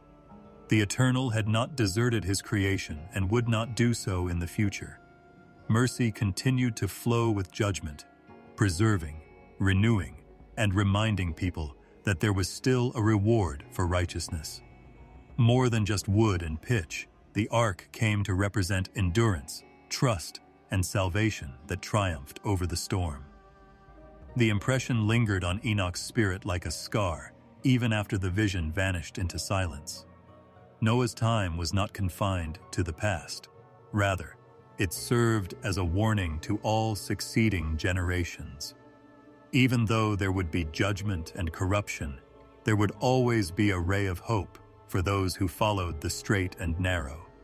The truth that the Eternal's patience was long but not endless, and that the story of Noah's days was also the story of humanity itself, was attested to by the stars above, the waters below, the mountains, and the winds. The day started out like any other, modest and quiet, but it carried a weight that no one who saw it would ever forget. Enoch arose with the sun, his steps light and free, as if the world's troubles had never been placed on his shoulders. He carried a peace within himself that others yearned to comprehend, and his eyes reflected the serenity of a man who walked with the Eternal. People who saw him that morning described a glow on his face, a soft radiance that seemed to soften the surrounding air, as though heaven itself had come closer. There was only the straightforward rhythm of a man moving along the path of life as he had always done, steadily and faithfully, without any warning, thunder, or earth trembling. As usual, he headed for the hills in search of the seclusion where his prayers would rise into the sky like incense. Since he was a man apart but never far away, the residents of his village had long become used to his wanderings. Even though they were unable to fully understand his devotion, they still respected it and frequently whispered about the mysteries that seemed to rest on his lips, the wisdom he carried, and the visions he carried. Sometimes children would follow him from a distance out of curiosity, but on this particular day, the air seemed to keep them at bay, as if an invisible hand was whispering to them not to step on his toes. The villagers started to wonder as the sun disappeared into the horizon and the evening shadows grew longer. Whether it was with a smile or words that moved them, Enoch had always returned. His absence that evening left the community feeling empty. Families huddled in their doorways, watching the sunset, hoping to catch a glimpse of his recognizable figure coming down the slope, staff in hand, eyes raised to the sky. But the hours passed, and the quiet deepened. There was no trace of him in the night wind, just the sigh of the earth and the whisper of leaves. They initially told themselves that he had lingered in prayer and had become distracted, as he frequently did when the heavens appeared to open up before him. However, the village started to feel uneasy when morning arrived and he had still not returned. With staffs and torches in hand, men set out across the hills, their voices resonating against the stone as they called his name into the valleys. They looked into the streams where he knelt to drink, the caves where he occasionally sat in silence, and the groves where he had frequently strolled. His footprints were discovered on the path, but they stopped suddenly, as if he had stepped into the air itself rather than die his art. Bewilderment gave way to whispers, and whispers to wonder. There was no sign of struggle on the ground, but some whispered that maybe a wild beast had taken him. Others said he had wandered further than before, but no one could understand why he would disappear without saying anything. The elders shook their heads and whispered about things that were out of human reach. They brought to the people's attention how frequently Enoch had described how heaven was close by, and how the veil separating worlds was thinner than most people thought. They suggested that the Eternal, who loved him, might have taken him instead of earth. Unable to comprehend why the man who always smiled at them was no longer with them, children sobbed quietly while holding onto their mother's clothing, because they had relied on his wisdom like a staff, and that staff had now been lifted away. The strong men who had walked with him in council felt their strength wane, because they had witnessed in him a gentleness that reminded them of what humanity was supposed to be. The women grieved quietly rather than with wailing. The whole village appeared to be enveloped in silence, as if even the wind and birds lamented the loss of someone who had lived in harmony with the natural world. Days went by with no sign of him. When the search parties returned, their eyes were tired, their hearts heavy with unanswered questions, and their voices hoarse from calling his name. Some began to accept that he would not return, though the finality of that thought was a weight they could barely carry. At night, they gathered around the fires and told stories about him, remembering how his presence had calmed their fears and how his words had helped them navigate when things were unclear. They talked about the serenity that seemed to emanate from him, a serenity that persisted in memory even in the absence of his physical presence. The wise elders advised the populace not to give up. They reminded them that Enoch's life had been characterized by intimacy with the Eternal, and that he had always walked differently. They argued that it was appropriate that his departure be different from other men's. Maybe he had just been lifted, pulled into the embrace of the Eternal without the sting of the grave, instead of experiencing death as everyone must. Despite its mystery, many found solace in the idea that their beloved teacher had not been lost, but had instead been transported to a place where grief and suffering could not follow. The mystery surrounding his disappearance was passed down through the generations, whispered from parent to child. His absence was referred to with respect rather than resentment, because it seemed as though heaven had silently acknowledged the value of a man whose life had pleased the Eternal. Homes were constructed, fields were planted, and life went on. But there was always a void in the hearts of the populace where Enoch had once been. They would raise their eyes on nights when the stars were more brilliant than usual and ponder whether he now walked among them, shining in a world beyond their grasp, keeping watch over them with the same gentleness he had displayed in life. Some claimed to have dreamed of him, to have seen him during their peaceful sleep, his voice like a stream through the stillness, his face glowing, as if to remind them that he was not lost, but rather living in a place where time moved differently. He spoke only words of peace rather than sorrow in these dreams. Whether derived from memory or spirit, these visions became treasures for the people who had them. They served as silent reminders that the mystery of Enoch was a gift rather than a wound, and an invitation to have faith in the invisible. In memory, the day he failed to return became more than just a date. It became a symbol. It served as a reminder that the Eternal walks closely with those who love him, and that relationships can reach such depths that death may be avoided. Enoch's departure was characterized by gentleness and silence, like a candle that is carried into the night without going out, rather than by thunder or fire, victory or spectacle. One minute he was there, the next he was gone, leaving only footprints that stopped where heaven started. His story became brighter rather than darker as the years passed. A testament to the fact that humans were created for more than dust, he became a figure of wonder and a link between the mortal and the Eternal. Parents told their kids about the man who walked so obediently with the Eternal that love, not death, took him. Even though the first few hours of his absence had been filled with confusion, that confusion eventually gave way to awe, and awe in turn to quiet reverence. The people still considered the hills where he had last walked to be sacred, a place where they felt closer to God. Pilgrims came to sense the calm that pervaded the air and the nagging mystery that had not gone away with time, not to locate his body. Even the stillness of that location spoke, revealing a reality that could only be accepted and not entirely comprehended. His absence turned into his greatest message, a reminder that, like the stars that shine but cannot be touched, some mysteries are meant to be cherished rather than solved. Therefore, the day that Enoch did not return was a gentle folding of one world into another rather than its end. His life was an unfinished song that continued in a key higher than human ears. Even though they never saw him again, the people carried him with them, not as a lost person, but as someone who had simply entered a higher light, leaving only a memory of footsteps that faded into eternity, silence, and wonder.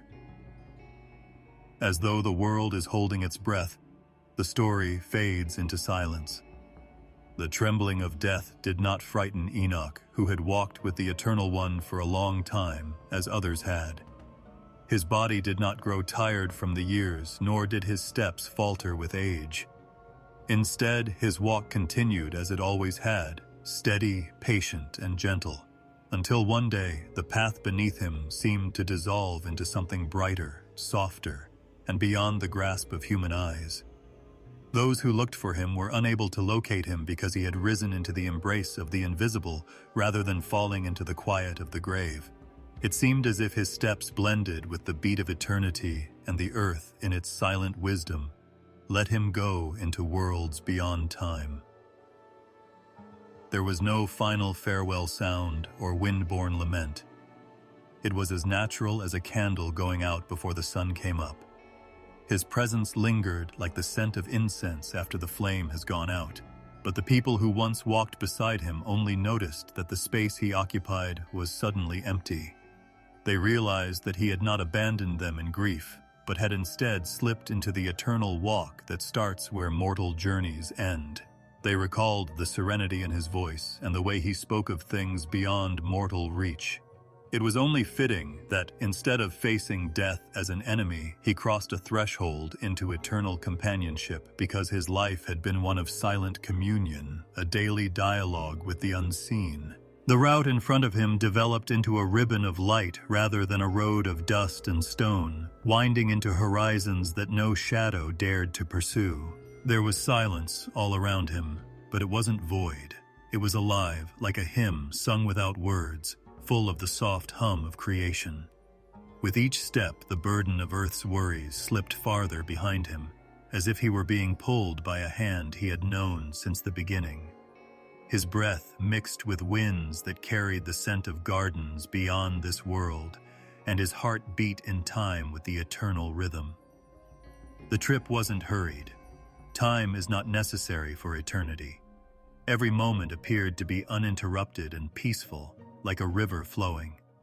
Enoch moved in unison, his spirit spreading out into boundless space. The stars themselves seemed to sag closer, beckoning him into their presence with light that was warm, alive, and perceptive rather than frigid or far away. His name seemed to be whispered by the constellations he had once looked at from below, as if they were welcoming a long-awaited friend. Around him, time vanished, but instead became weightless, like the turning of an endless dream. He entered worlds where the veil was thin, where songs drifted across endless skies like streams of light, and where angels moved like living flames. He wasn't scared, though, since his life had been a preparation and a gentle education in the language of the heavens. He was familiar with these. Every step he took on earth had already reverberated in the halls above, and he had known deep down that the eternal was never far away. The voice turned into an embrace, and that faint echo turned into a clear voice. He had never been here before, but he was home. There were no gates or walls to prevent him from entering. There was only an unbounded expanse of open space. The never-ending stroll led him farther into gardens where rivers glistened with vibrant light, flowing repeatedly without ever coming to an end. Trees swayed with fruit that appeared to glow from within, and their leaves shifted as if they were being stirred by invisible breath. He hesitated, but the way pushed him forward, not by force, but by invitation. Every step was both a revelation and a reminder, as if his spirit had known this location all along and was just waiting to awaken. The lines between presence and self became increasingly blurred as he continued to walk. His heart beat in unison with a larger pulse that bound everything together rather than in isolation. He saw the worlds unfolding, the harmony beneath Earth's sorrow, the weaving of time, and more than just what was in front of him. The thread that started in dust was now brought into the light because the Eternal had inscribed his name on that tapestry. Since there are no endings in eternity, the walk was not headed toward one. It was a journey into boundless possibilities and an unwavering friendship. Beside him, Enoch sensed the warmth of a presence that was stronger than the foundation of stars and closer than breath. He already knew, so he didn't need to search. In unveiled glory, the one he had trusted in the earth's shadows now walked beside him. The journey had shifted from being about reaching to being about resting in a movement that had no beginning or end. The people below pondered, their voices low in wonder and doubt. They marveled at the mystery as they saw the empty spot where he had once walked. Some were in mourning, some were afraid, and some were quietly reassured. It seemed as though his absence spoke louder than words, that the Eternal was not limited to the heavens but reached down into the human world and embraced a person who had lived in unwavering obedience. The tale was passed down orally from generation to generation, guiding thus through time like a torch and serving as a reminder that there is a way past the dust, a way that never falters at the approach of death. The eternal walk thus started, not as a farewell, but as a continuation. Unseen by those below, Enoch's footsteps traveled through light-filled hallways, beyond the epoch of time, and into the center of eternity. Every breath was a prayer, every step was a hymn, and every moment was a union with the one who had always accompanied him on his journey. Between them lay the silent mystery of a man who never experienced death, but instead entered an endless life. The dust of the earth lay behind, the brightness of eternity lay ahead. Few individuals have had such a lasting impact on history that their names can be found in the sacred writings of numerous peoples. Among them is Enoch. He was a man who walked closely with the Eternal, and his story is like a river that flows through various landscapes, with each tradition forming its banks around him. However, the current never changes. He is regarded in Judaism as the one who broke through the veil and entered mysteries that were hidden from everyday view, and as the one who was taken without tasting death. His life serves as evidence that the human heart can find communion with the infinite and is not constrained by death. He serves as a testament to faith among Christians, demonstrating that people who live in holiness and trust can be drawn into God's very life. Additionally, he is revered in Islam as Idris, the prophet who was exalted and honored, whose patience and wisdom served as a beacon for those who came after him. The voices of many traditions, despite being divided by languages, cultures, and centuries, all agree that his life was extraordinary and had an impact on eternity. Enoch is more than just a name that appears in genealogies in the Jewish imagination. He was the one who walked with God and was taken by God.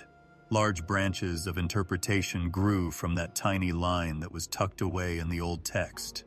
As Ohm saw him as the epitome of virtue, a reminder that one person can shine brightly like a lamp in the dark, even in a world that is becoming more and more corrupt. Others saw his ascension as a clue to the secrets of heaven, which sparked the creation of works in which he travels through the stars, talks with angels, and discovers the secret order of creation. Treasured in some Jewish and early Christian circles, the Book of Enoch describes him as a scribe of heaven, entrusted with secrets too great for human comprehension. Despite being later disregarded by rabbinic tradition, his image persisted and never ceased to inspire awe. He served as a conduit between the divine and the world, a living example of how intimacy with God transcends death. The significance of the story grows among Christians. He is tenderly remembered in the Epistle to the Hebrews. Enoch was taken up by faith, preventing him from witnessing death, and he was never seen again because God had taken him. He becomes a symbol of trust and living in accordance with God's will in these words. The portrayal of his life is one of steady walking, day after day, in communion rather than grandeur or spectacle. His story has weight because of its simplicity. Those who walked faithfully are remembered, not just prophets who thunder with visions or powerful kings. For Christians, he becomes a whisper of the promise that death is not the last word and a sign that leads to resurrection. He gives them an early look at what they think Christ will eventually reveal, which is that eternal life is a reality that the faithful can be gathered into rather than a distant dream. The Church Fathers viewed him as Elijah's companion, another person who did not experience death, and their stories together served as a ray of hope that life does not end in the quiet of the afterlife. Enoch is revered in Islam as Idris, a prophet and wise man whose name is honorably mentioned in the Quran, and make reference to Idris in the book. He was undoubtedly a prophet and a man of truth. These few words contain a great deal of reverence. And we raised him to a high station. According to Muslim tradition, he was the first person to write with a pen, to observe the motions of the stars, and to impart knowledge of crafts and tailoring to humanity. As a model of prophetic dignity, his name becomes associated with both patience and knowledge. According to some tales, he is raised to a station in the sky where only the selected can reside. Idris becomes a figure who transcends the typical bounds of life, much like the Enoch of Jewish and Christian memory. His legacy is shared not only in words, but also in the conviction that faith and wisdom bring a soul closer to the eternal. Being a member of Islam ties him to the larger prophetic family, which includes Abraham, Moses, Jesus, and Muhammad. His story's enduring appeal across these traditions suggests more than just a common recollection. It displays a desire that is ingrained in human nature, a desire for the potential to walk so closely with God that time and death are insurmountable obstacles. Whether found in the Torah, the New Testament, or the Quran, Enoch's story is never about great conquests or material dominance. It is about developing a close relationship with God and living in a way that allows one's life to peacefully align with the will of eternity. Because it speaks to the soul's deepest hunger, that message transcends cultural and religious boundaries. His story was enlarged in various places by legends and customs. He was regarded by some as the custodian of the celestial calendars, keeping track of the seasons and stars so that people could get a glimpse of the heavenly rhythm. Others led him as the first to wear heavenly garments, which were a symbol of innocence. He is portrayed in mystical texts as Metatron, the enormous angel who stands close to the throne and speaks for God. Awe permeates each recounting, as if his life could not be encapsulated in a single story. He turned into a mirror reflecting the deepest aspirations of every tradition, including the potential for wisdom, the promise of eternal life, and the certainty that the human heart can walk with God.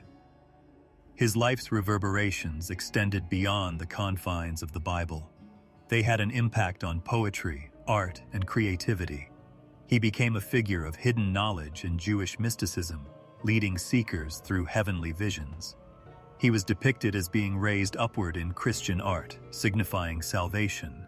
He was hailed as a prophet of knowledge in Islamic tradition, reminding followers of the value of education. His story has been recited over and over in books, whispered in prayers, and told around fires for centuries, all with the same theme. He was raised, honored, and remembered instead of dying like others did. Enoch's legacy demonstrates that some truths are too big for a single tradition to handle.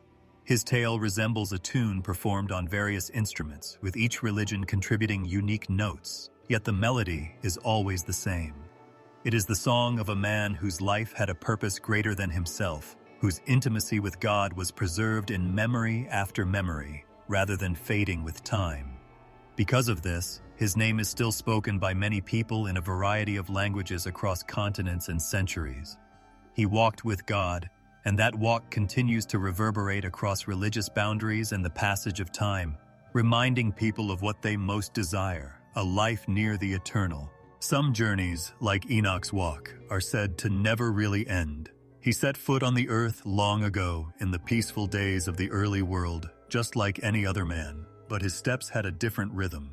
Every day was a dialogue, every breath was a prayer, and every break in the journey was an opportunity to hear from the eternal.